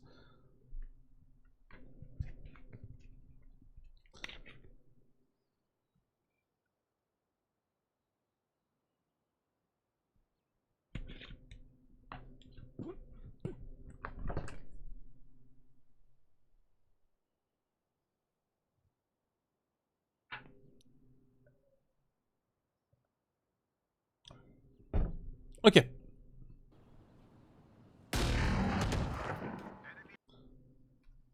You want to use a shorty. Get a one smoke with a shorty as well. Because right now, you should be going for a bit more of a Sudoku play. Why not? Or, once again, what you can simply do is just bait the enemy's utility out with a classic pistol from this angle. You know, ba-ba-bap, ba-ba-bap, or just go for one shot. Enemies are coming in. You can maybe smoke and run them down, or you just want timing, as you did in one of the previous rounds, in the second round, I think. Get a kill, dash back, and reset yourself. You cannot play a position like this when you're playing against the pop flash agents, such as Gecko. You will get demolished. Unless you have the smoke for yourself. Not your smoke, but, you know, Brimstone's Omen smoke. Let's pray for a second. Okay. Now, let's see if our friend is gonna live a happy life.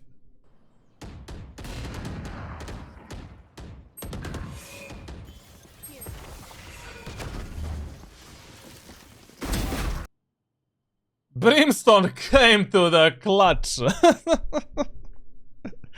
Brother, if camera! If Brimstone didn't do that smoke, you don't have to dash there, bro. You were already around the cover. It is much better if you save this dash, so we can close the gap with the enemies to get one more kill with a shorty. Nice.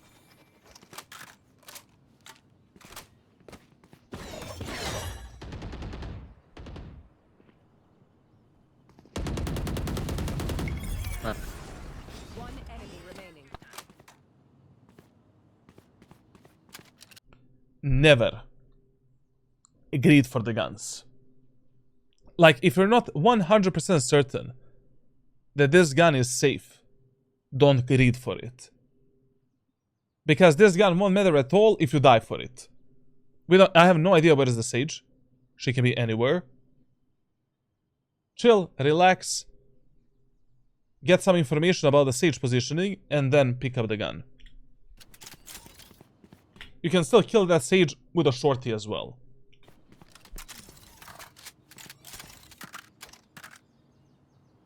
Spike planted. Planted A. Oh, go. There's OP on that. Okay, Sage can be CT, she can be main as well. We should expect everything. Okay, she is CT. Now together with the Gecko, 3-1, 3-1. Okay, that's not 3-1, that's like 1-1-1. She's on top of the wall. You see that type of a Sage wall. She is on top of the wall, and you should kill her. You see this bullshit wall? She is on top of it. Kill her.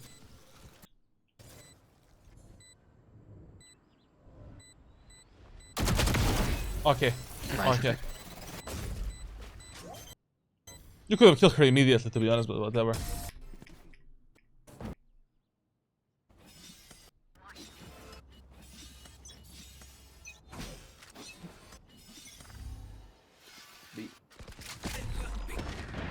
Nice.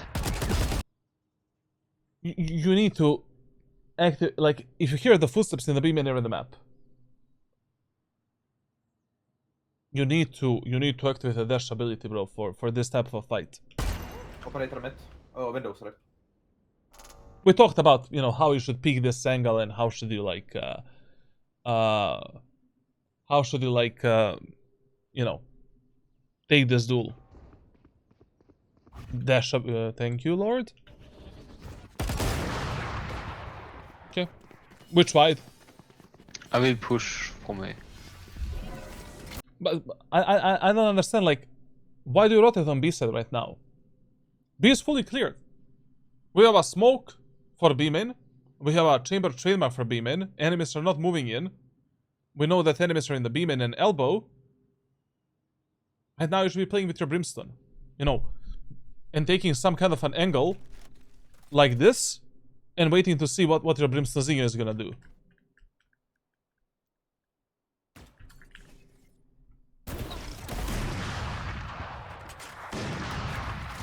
I will just chill. The only problem in this round that can happen is that if your Brimstone dies. Then the enemies are gonna have the path towards the elbow and top mid, and the round is gonna become a harder. Kill here. So if we rotate, I will get some kills. Nice.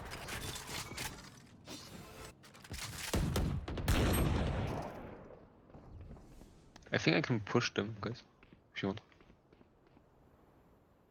Go for it. Where window go? Window clear? Oh fuck, he's trapped. Enemy remaining. Nice, last one window, last one. Spike down. I ult, wait. What an information.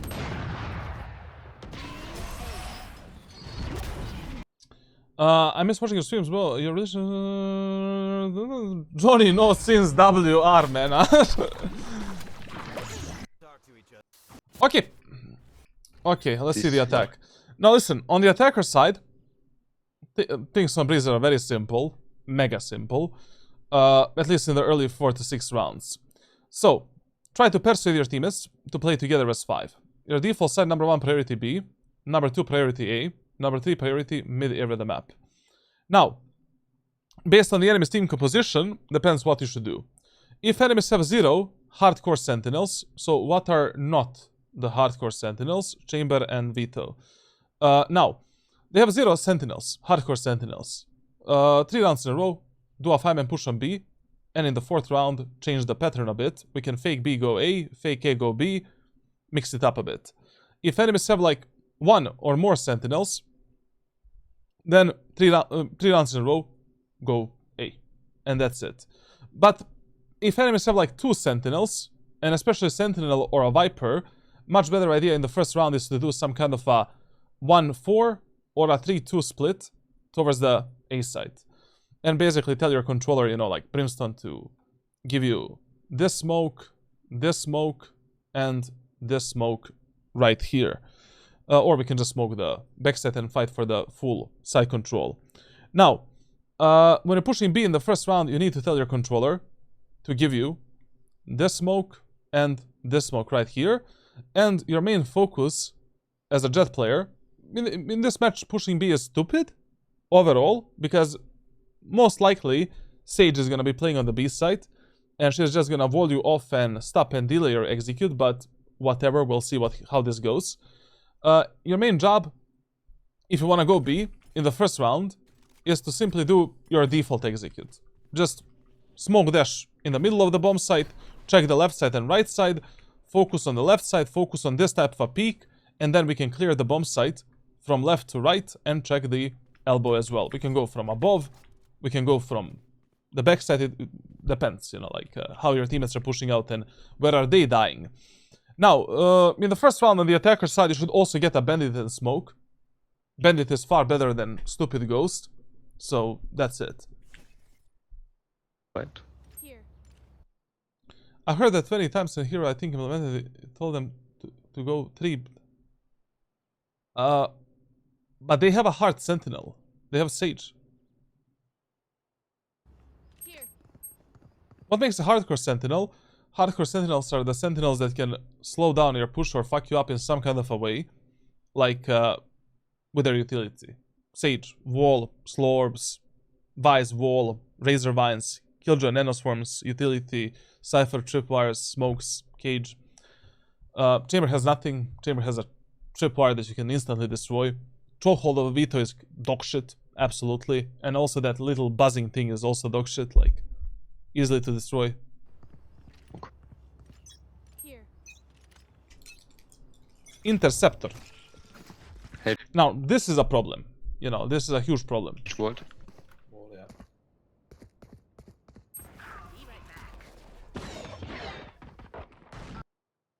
I don't really understand what are we doing here. Brother, if your teammates are focused on the B-man, and you have 3 teammates going towards the B-man, you should be going towards the B-man. And telling the Gecko also to go towards the B-man. I love how Vayli got a kill there. Nice. Okay, dash ability activated. Gecko, can you please flash us out? Mid something. I flash, right?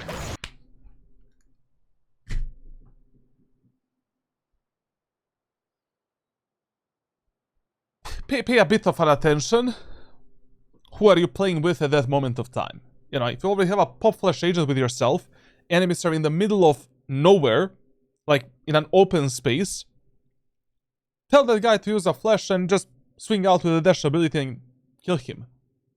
Why do you need to smoke that dash? You can take this kill without using a dash ability even.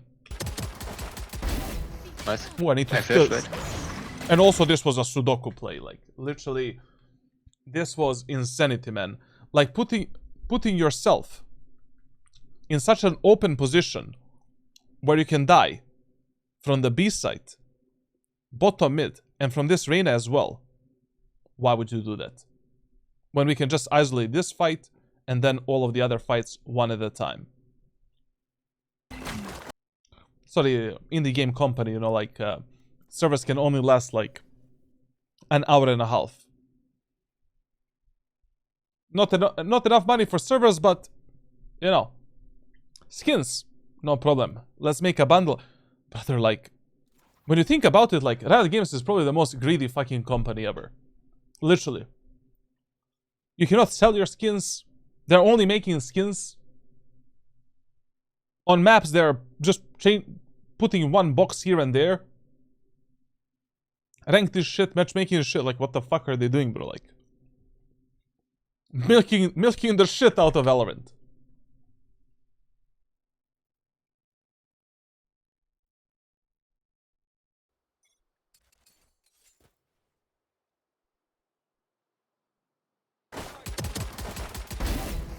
Nice. I flashed, right? Well, they're selling the knives now with the new cases, but you can sell that knife back for the real money. Nice. You can gamble with it. This play was horrible. Like, you really need to pay more attention. So, why the hell I didn't take any notes? Like, that's another question. Good job, idiot coach. So, VOD review notes for who are you, man?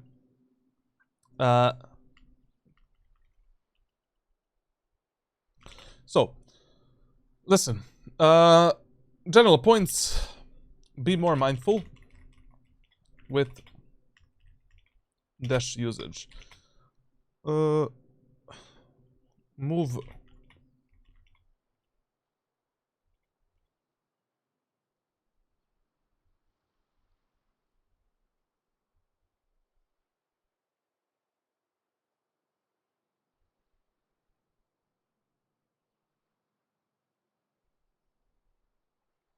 Okay.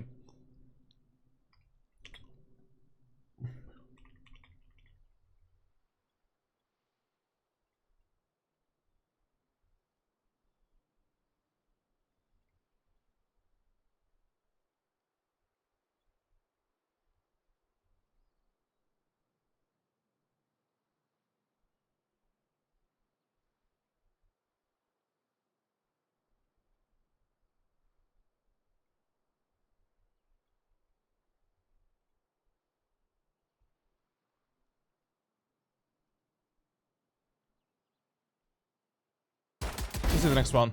Nice. Like.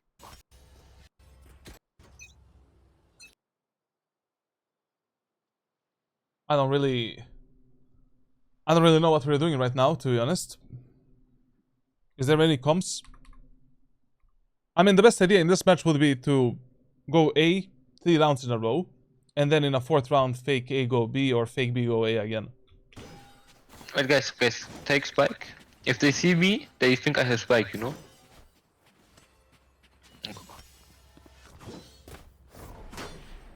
We are faking B in an eco round and going A. This cannot end up well in Platinum. Like in the second round, eco round, usually the highest chances of winning it you will have if you do a 5-man push through some area of the map where it makes sense to fight with the eco and halberd weapons. in this round, on Breeze, you should usually get either a Bandit or a Marshal or nothing. Since you have 4,600 credits, you should have a Bandit. I don't know why you're saving so much money.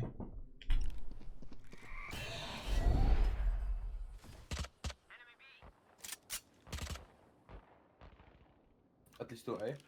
I'm just lost. At this point, I don't know what's the plan in this round.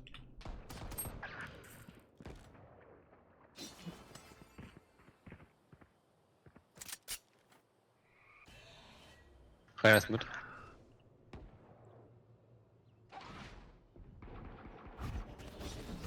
Yeah. Plan is, let's plan the spike.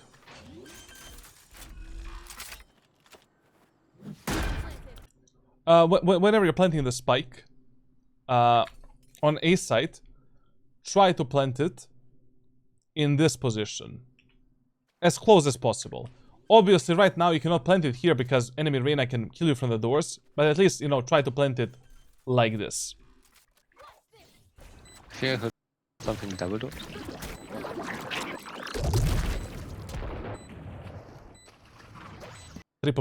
Triple shot deletion incoming. Triple shot deletion. Never mind. Close enough. Okay, the plan was to just plant the spike in and lose the round.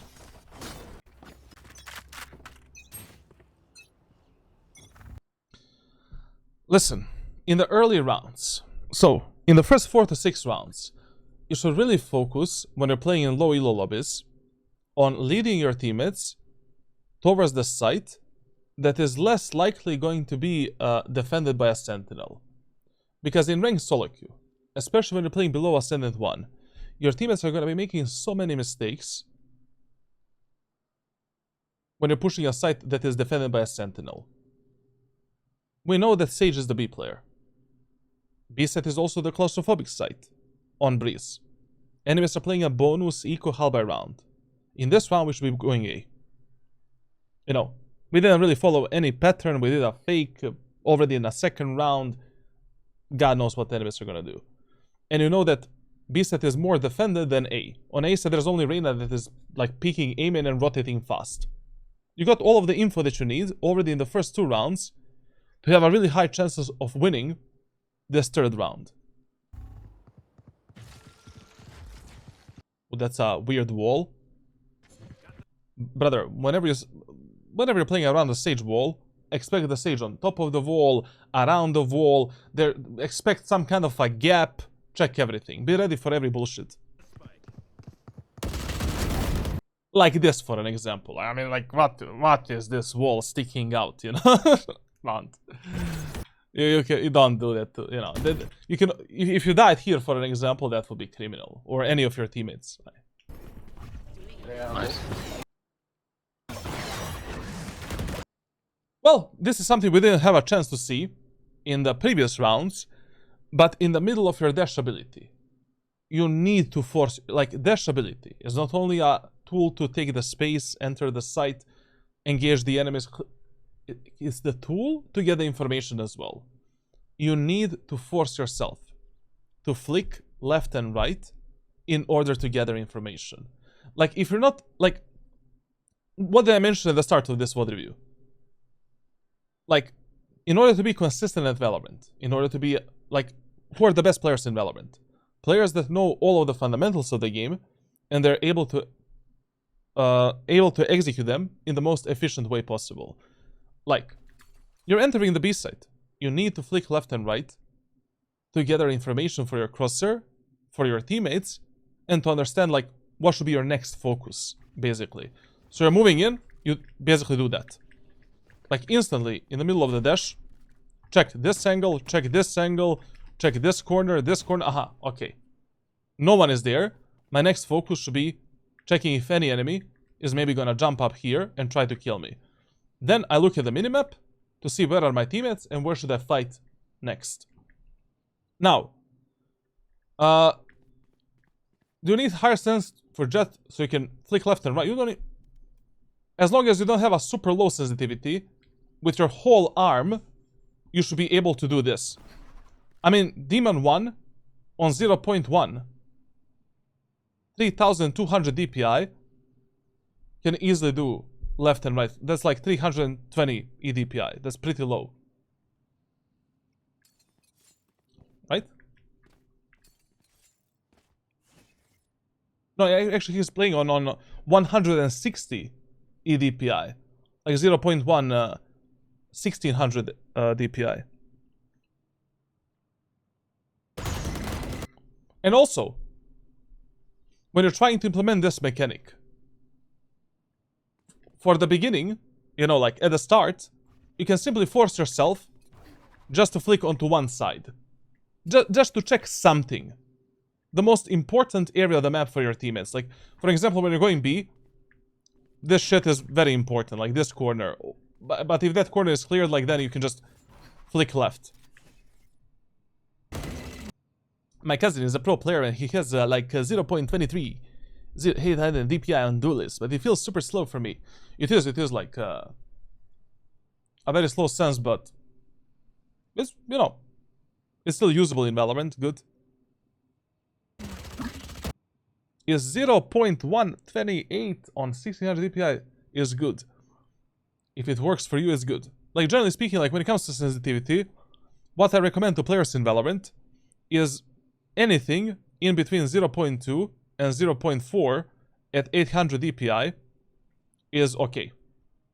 Like, for 99% of the players in Valorant, your perfect sensitivity for you is somewhere in between these two numbers. You just need to find what works the best for you, you know? Good reaction here.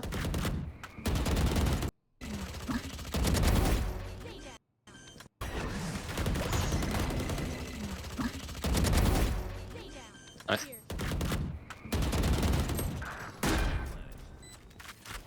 One match. Two match.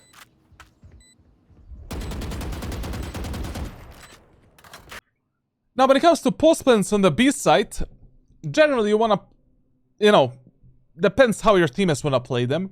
If your teammates wanna play them a bit more passively, then the best idea is to play around this backside area of the map and simply try to F up the enemies on top of this, you know, from top of this box, from the right side or from the left side with the gecko.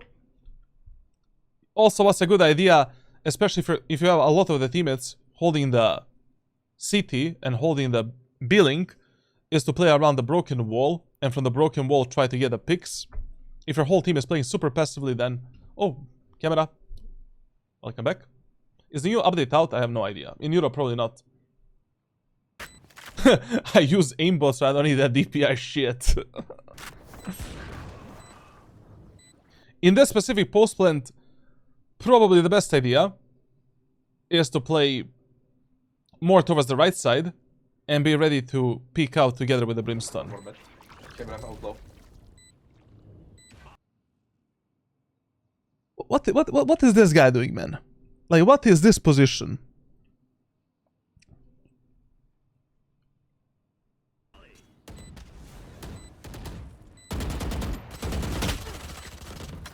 One enemy remaining. Okay.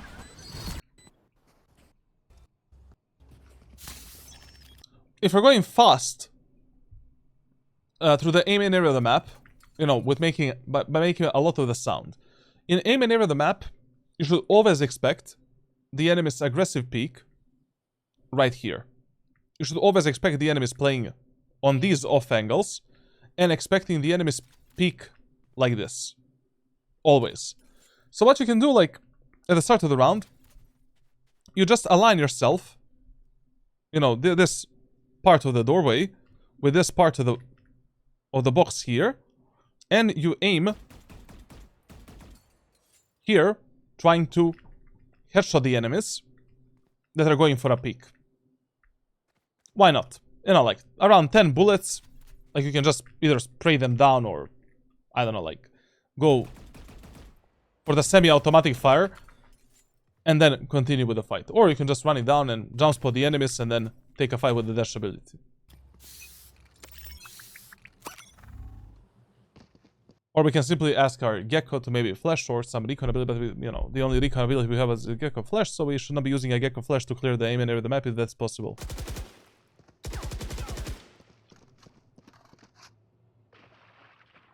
Listen. Even though you heard one guy spamming this position, like in Valorant, ranked, you should be ready for everything and anything. Maybe that guy was baiting for one of his teammates to walk into this spot, or for Chamber to maybe play some kind of an off angle, like this for an example. So even if you heard this guy going back, you should still be checking the angles one at a time. Like, yes, this is still pretty low elo and players are not gonna have these type of setups probably, but you should be developing these type of habits and this type of a mindset early on so that you don't get punished later.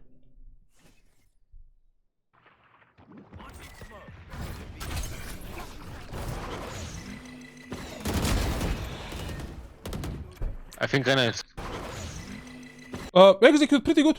You know, most of the times when you're executing ASAP with Jett, your main job is just to do this.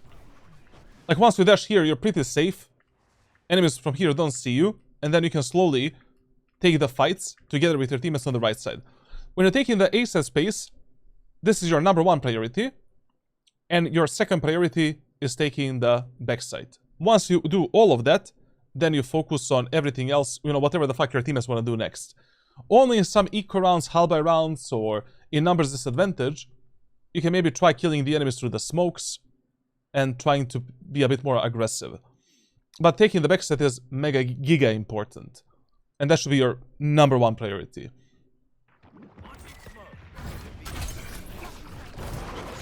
Surprisingly, a decent setup.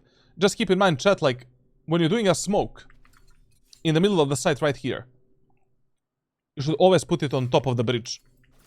So basically, the enemies cannot see you from the bridge as well. If you put a smoke deeper, then this guy can see me and kill me.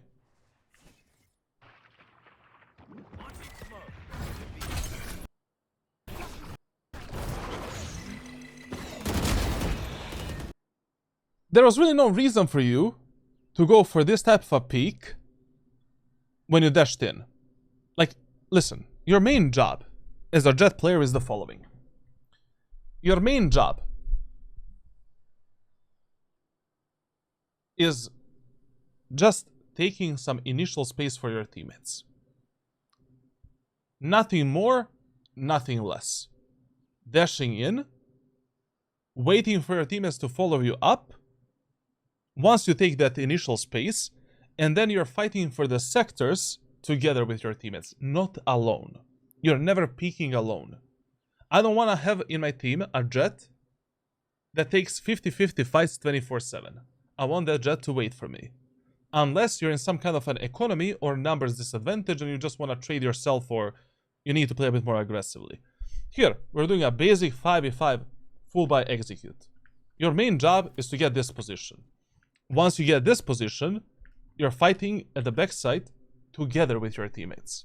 Wait for them to scale out, wait for them to get a bit closer to you, and then we're taking space together, you know. Together we take the kills, together we die. As long as you do things together with your teammates, usually you're not gonna make a mistake. I think Renner is smoke. I don't know. Good kill there. That's... Okay, we heard the guy on the right side. Hopefully.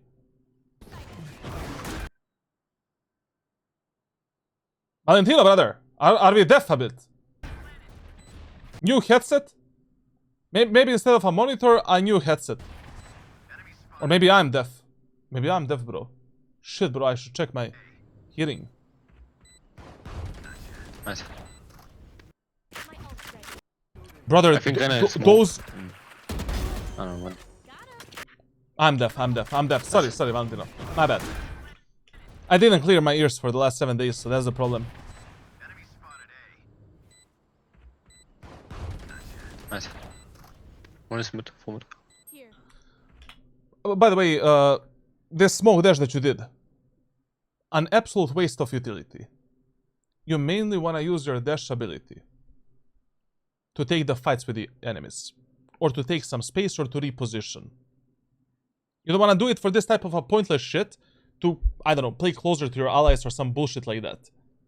Smokes, to make a cover, to isolate the fights.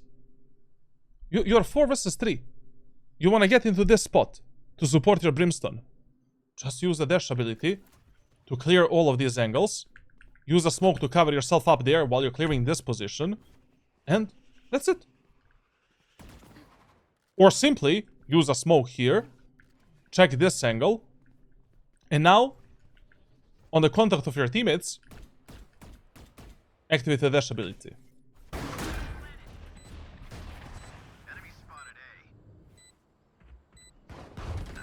Nice. One is mid, 4 mid. Here. Okay, cool. Enemy remaining. Okay.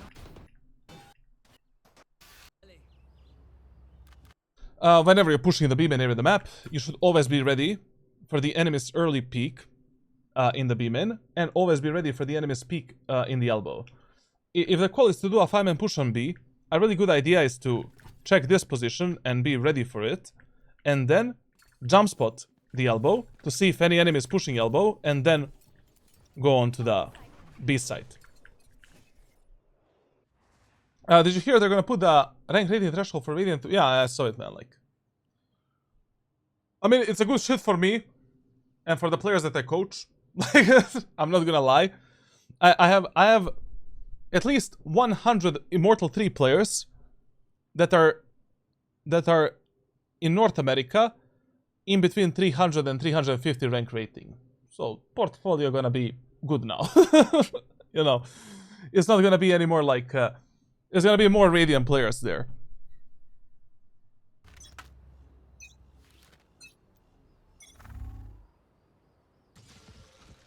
But I personally think that it is absolutely stupid what Riot Games is doing, but whatever. Listen. The worst thing you can do in these low elo lobbies is telling your teammates to play a default. Like, when you play a default, you're just telling me and yourself that you trust these teammates, that they're gonna do a right thing, and that they can take 50-50 duels. Like, in the first 4 to 6 rounds, always try to organize your teammates to do something together. And just measure your cocks between your team and the enemy team. Usually in low elo, if you have semi-decent 5-man executes, you can easily take space and take site. It doesn't need to be a 5-man execute through B-man, it can be a split A, split B, 5-man B, 5-man A, fake A, go B, fake B, go A. But allowing your teammates to do a shit like this in the first 4 to 6 rounds usually doesn't end up well in ranked solo queue. Now, we already know that enemies on A are kinda weak. There's only Reyna playing A side. You should be collecting this information in the first few rounds that you play.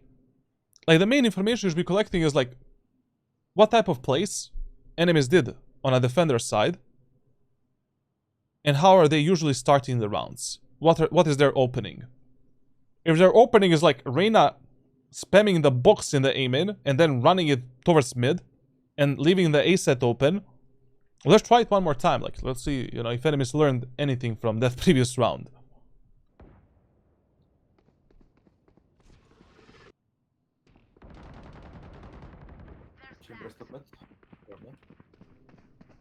And also not to mention that, you know, enemies only Sentinel is playing on B set. Is Jett still meta? Brother, like, Jett is S tier agent for the last 6 years in ranked solo queue. Maybe it's not a VCT meta, but in ranked, Omen and Jett are still the best agents you can play.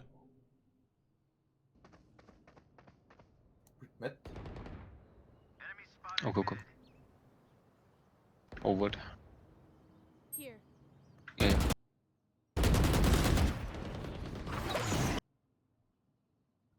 brother, like, you quite literally heard 2 enemies rotating through mid. From the B side. But do you really think there's one more guy on the B side?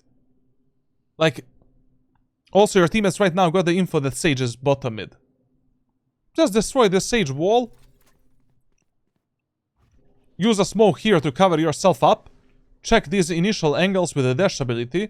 And with the dash ability, just, you know, clear as many angles as possible. Or just save it. Because you literally heard 2 enemies rotating from B. Okay, okay. Oh, what? Here. Yeah.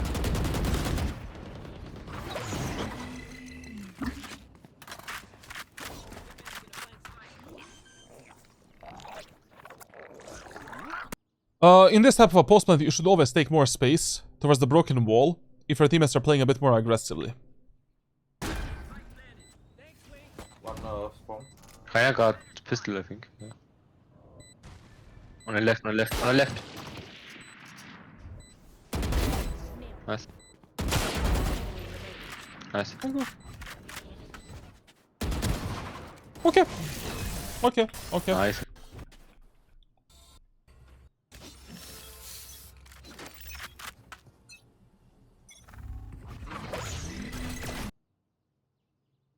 Huh. You know, there's really no... It's... no reason for you to activate that dash ability this early on. When you're taking the A main and B main space. Like, if your Gecko is already gonna flash, wait for the flash to get some kind of an info, and then activate the dash ability. Because usually you wanna take, you know, space until this position, and then use the dash ability, so that, you know, it doesn't expire. Because right now we have one problem. And that problem is like, Omen did a super fast smoke in the A main area of the map. Usually when you see these type of smokes that are dropped on the you make one footstep and there's a smoke dropped. Enemies drop a smoke as soon as the round starts. As well. You need to expect that someone is gonna play inside of or around that smoke, probably with a fucking shotgun. And we need to clear it carefully. Tell the Gecko, I don't know, to use a wingman, to use a Molotov. I don't know. Depends on the team composition.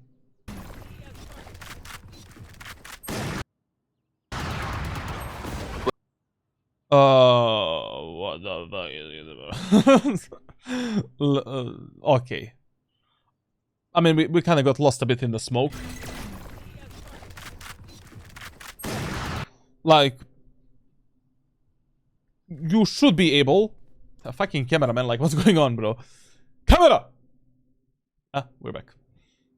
Like, you should be able to do this type of a, you know, default execute. Even if you're going through the smoke. What? And a huge problem right now is gonna be a fact that you didn't flick left and right. And now you have no idea if anyone is on the left side or right side. And we're kinda cooked. Okay, we're cooked anyways because we didn't dash in properly. Me. Okay.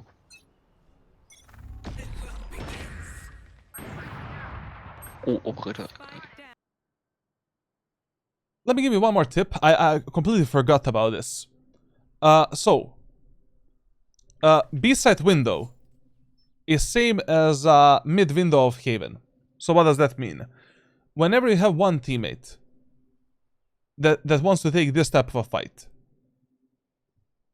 go window and be ready to take that fight with your teammate.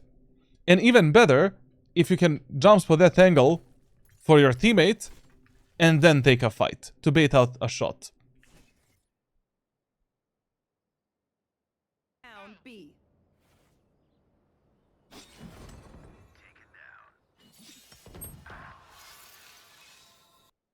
And I really don't know what's up again with this default. I mean, like, you know, A-side is still pretty weak for the enemy team. 1.5 HP mid. Like that previous round, like enemies didn't win because like they did something special or some kind of a counter. We just lost the gunfights, and you missed your execute. I mean, like, that's a pretty easy fix.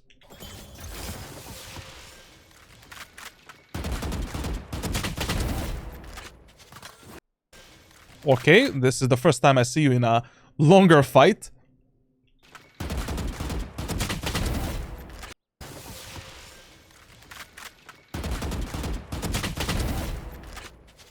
Okay. One guy was bottom mid, no?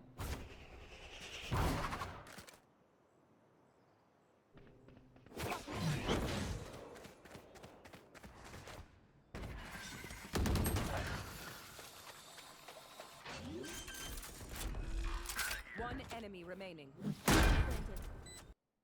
Okay, interesting round. I'm not gonna comment too much on it, like, overall. When it comes to your mechanics, listen, man, like, we're gonna discuss everything through private messages, and I'll give you some kind of a training, obviously. Now, when you're planting the spike for the post plants, you should always ask yourself, how can I plant this spike in the most optimal position where we can see this spike based on the spots that we're going to play during the post plant. Like, planting the spike here was a semi-bad idea.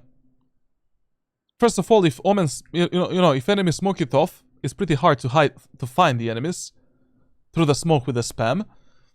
And second of all, our Brimstone is literally mid right now. And because our Brimstone is going to be playing from the nest and mid, trying to backstab the enemies, once again, a much better idea was planting a spike instead of this position, like this. So if that Brimstone ends up in a 1v1 post plant, you know, if we die somehow, for an example, he can still see the spike, and if the spike is being defused, and kill the enemies.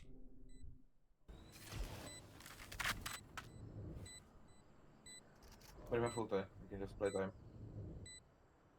And if you wanted to play, you know, like, from the bridge, and from, like, the second. My ult's ready. Race it. If your idea is to play from the backside, to play from the, you know, like, the tower, to play from the tube, then simply plant the spike, you know, around this corner, right here, where you can easily see the spike from top of the tube, and where you can also see the spike from, like, this position as well.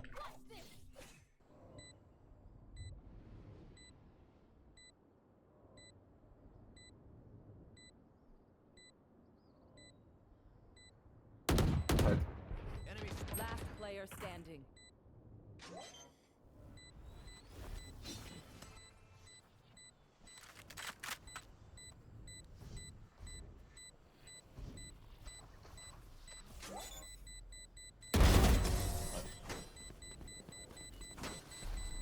This could have been easier. Oh ja, korrekt.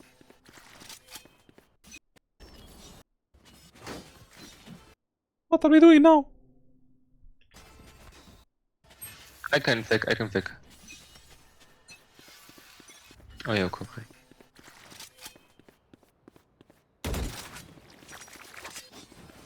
Listen, in ranked solo queue, you should never be the person that is faking something or faking a bomb site. Ever. The reason is very simple. It is 10 times more important what your teammates with a spike and on the opposite part of the map are doing. Even an idiot can fake a site and fake something. You just need to send it, throw a few abilities, take some fights, and that's it. But the timings that your teammates pick on the opposite part of the map are super important.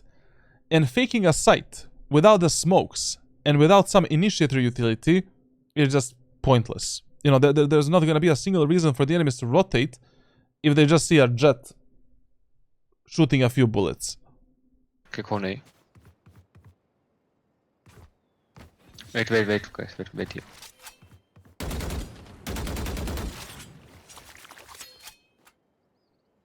When I ult, we go in, okay?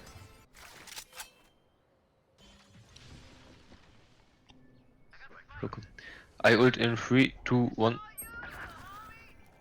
You see? You know, why would the enemies rotate? They saw nothing. And you're just wasting your time, and now you're gonna be watching on the minimap how your teammates are dying.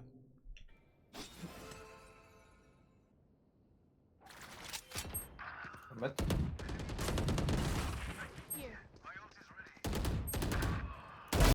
No reason to use ADS in this fight. You know, in these medium range and close range fights, you should never use ADS. Unless you're low HP and you really need to hit one bullet to the head. Enemy killed. Last player standing. Just don't do this. Don't. Just don't. Don't do this in ranked solo queue. Like, you should never be the person. You should never. Camera? You should never be the person that is faking. You should always be the person that is taking space on the opposite part of the map. Spike down. Once again, dash ability wasted and updraft as well.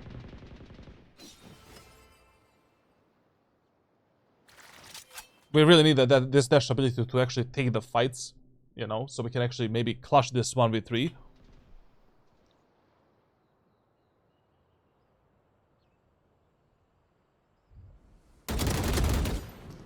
Here, having a dash ability would be amazing. 30 seconds. Night. Listen, in this 1v2, I would also recommend you to use the ultimate as well, even though you have a Vandal.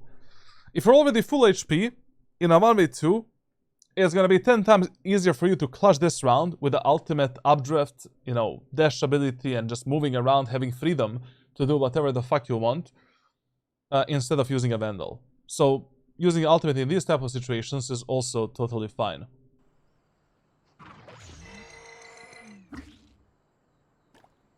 Isn't the chamber... Oh, okay. And especially in this 1v1, when it is 10-9, it's totally fine if you use a dash, if you use the ultimate ability to kill this gecko. You know, you can just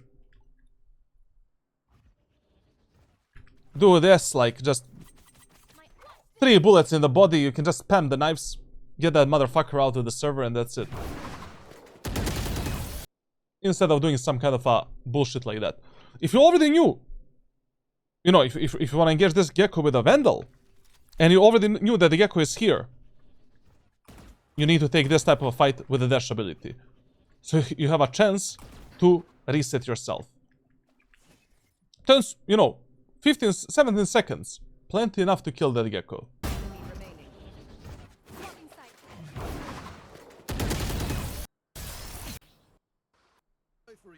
Just stay here, guys. You should be using ultimate in these situations, yo, brother. Like, what are we doing? Why are we faking so much, man? Like, You want to play? Let's play.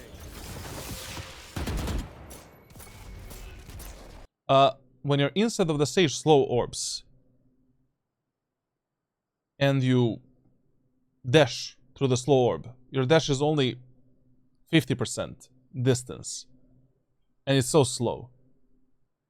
Like, taking this type of fight with a dash ability is kind of terrible, and generally peeking through the sage slow orb is terrible. Like, don't do that.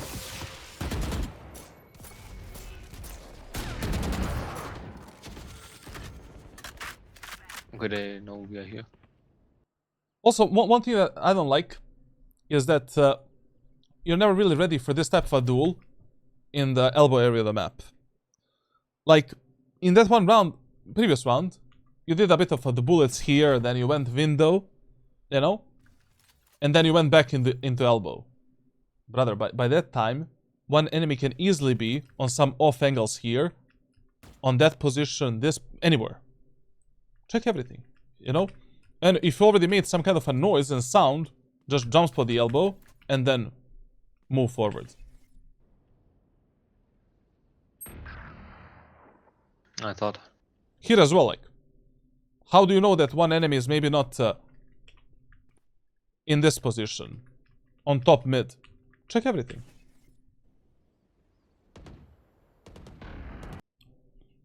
This box is also great. Ticked.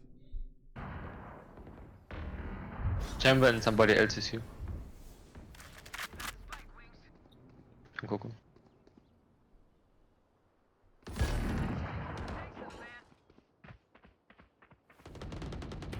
Nice. Brother, what are the sounds that I'm hearing in this VOD review? One from it. Here.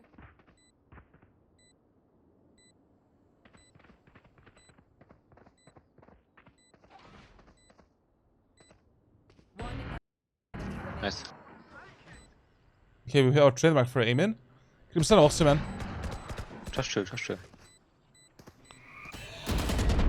Listen, man, like, you know, if enemies are only playing retake through the doors, and you have one teammate in the aim-in, one teammate at the backside, the best possible position that you can play is this one here.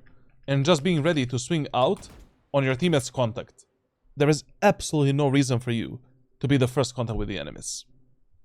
Or you can play a spot like this, where you can just swing out as soon as the enemies come out through this choke point.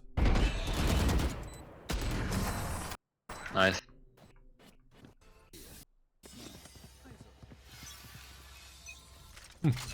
Talking about the deadlock. The first recommended thing.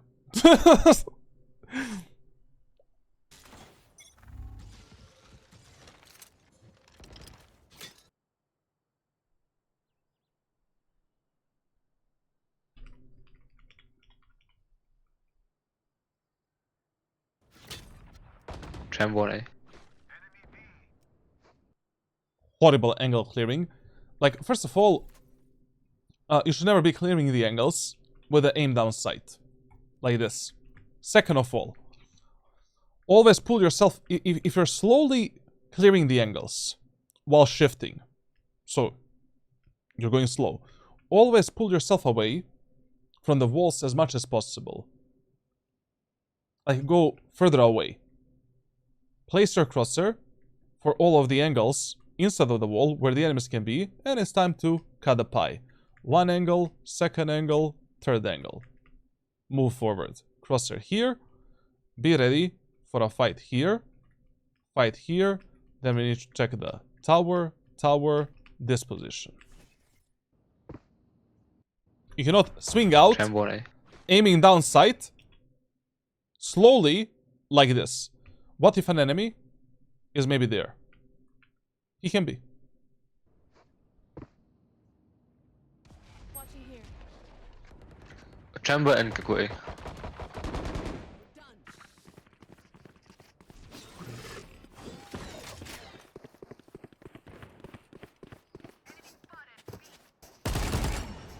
Chamber double doors. One Okay. enemy remaining. Yeah, only. Just an B, I guess. Nice. Okay.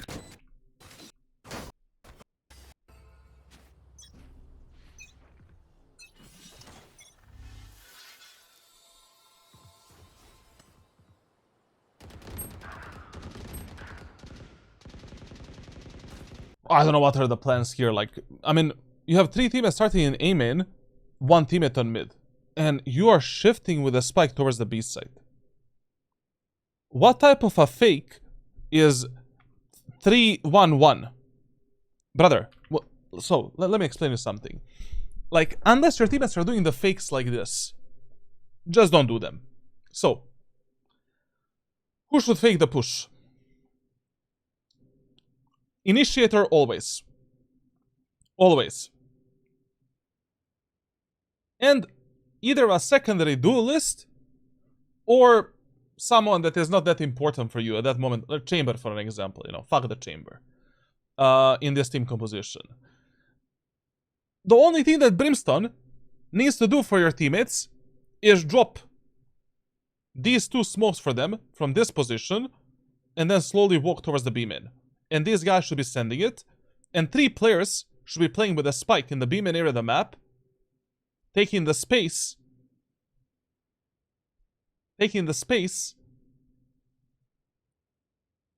Once these 2 teammates get a hard contact with the enemies on A side, or they take some kind of a significant space that is going to make the enemies rotate from B towards the A side. Or once we hear some footsteps from the enemies that are going towards the mid and CT. Like, you cannot be doing... Like, I mean, if your teammates already start like this, there's 3 players in the A main, and chamber is mid. Fuck it, that's a push. And you just play with your teammates in the A main area of the map, and go.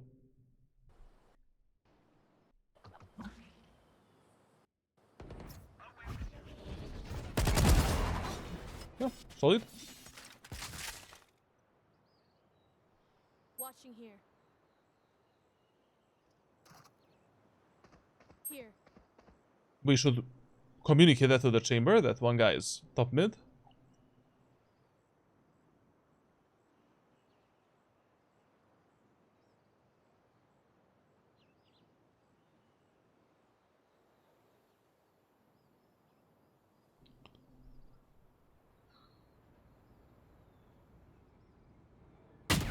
Player standing.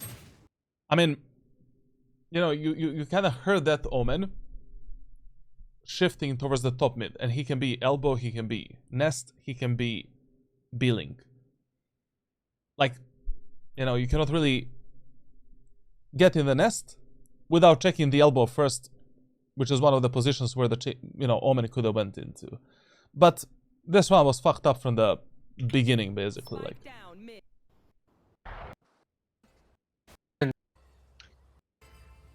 Here. Go. trust me, man, like, you really don't need to fake so much in these lower elo lobbies. Like, players are usually shit at defending the bomb sites. And especially when you're playing a duelist. You just tell your controller which smokes you need. If you're playing the game well, on a micro level, these rounds should be far easier. Oh yeah! Monster on the loose! Oh my. Nice.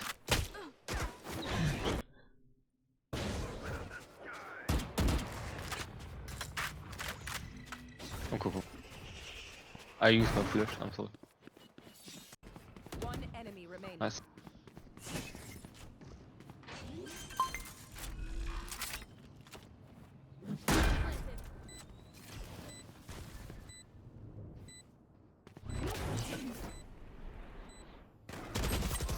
Ported.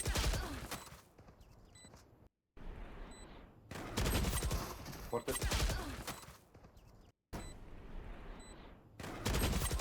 Ported. Okay, I'm just gonna make a final comment on this last fight. So what is my comment gonna be? Your chamber dies here. Enemy chamber gets behind the cover. Enemy chamber knows exactly where to place his crosshair, and now he is controlling this gunfight. You cannot be holding this chamber's peak statically, because he has the peeker's advantage, and he controls when he's gonna take that fight.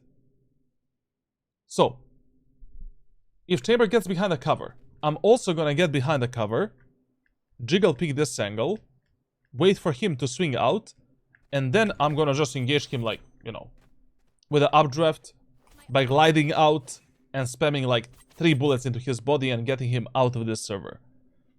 No matter which weapon you have, and you know, no matter what's the situation here, even with the Vandal, I cannot hold this peak statically. Because the guy can, just with a death zone mechanic, get me out of the server. I just can't react on that. Because of the ping difference, latency, all of the other bullshits in this video game.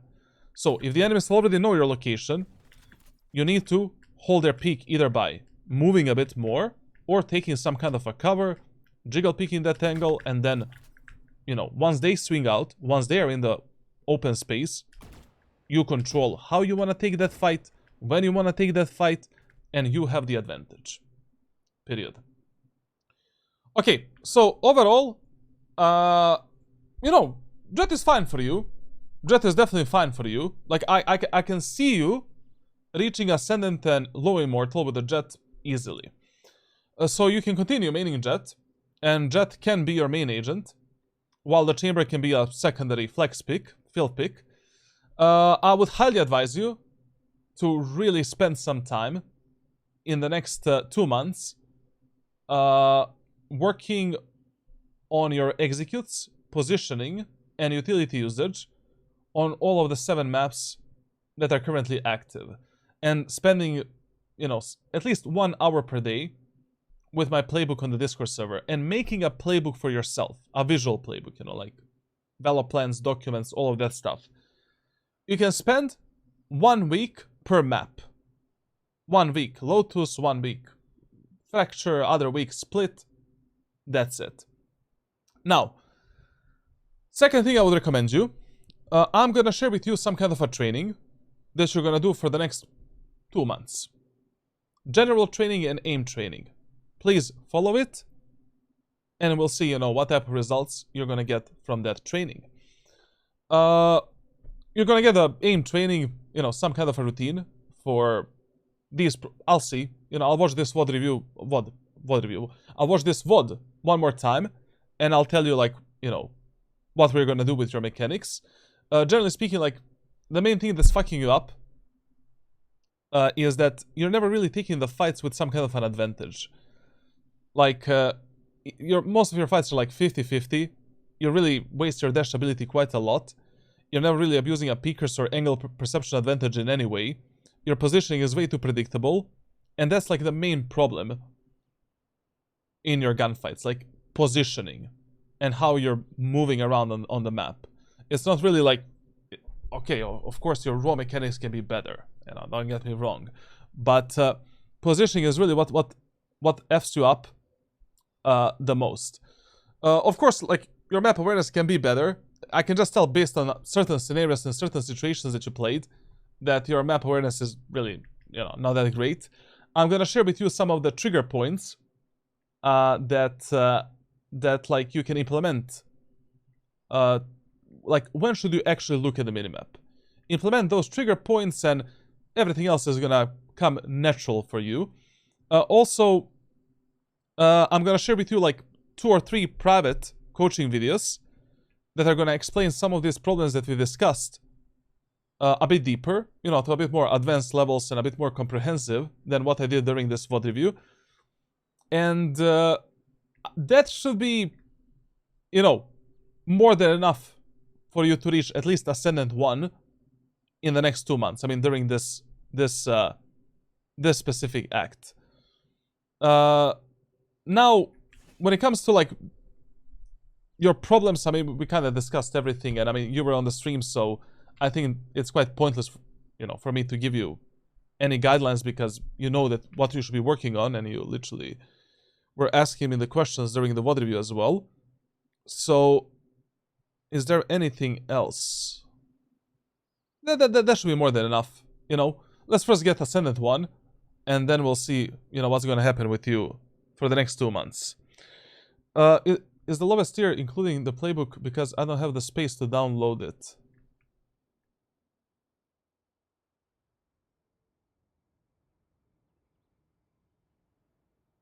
Yeah, it is. Valentino, it is like, the tier 1 sub on Discord gives you the playbook as well. I'm just thinking if there's anything else I maybe forgot. Listen, I'm gonna watch this VOD one more time, alone, and then I'm gonna hit you up with all of the documents and plan and training for you. Yeah, that's what we're gonna do. Okay, thank you for watching. Subscribe, leave a comment, leave a like, leave all of that good stuff. Join Discord server for coaching, tune into live streams. We're soon gonna restart with the playbook. We need to finish the chamber, Raze, and Yoru. I'm really glad that I didn't do a Yoru playbook still, because literally 80% of Yoru plays are kinda fucked. So yeah. Other than that, roll the closer, brothers and sisters.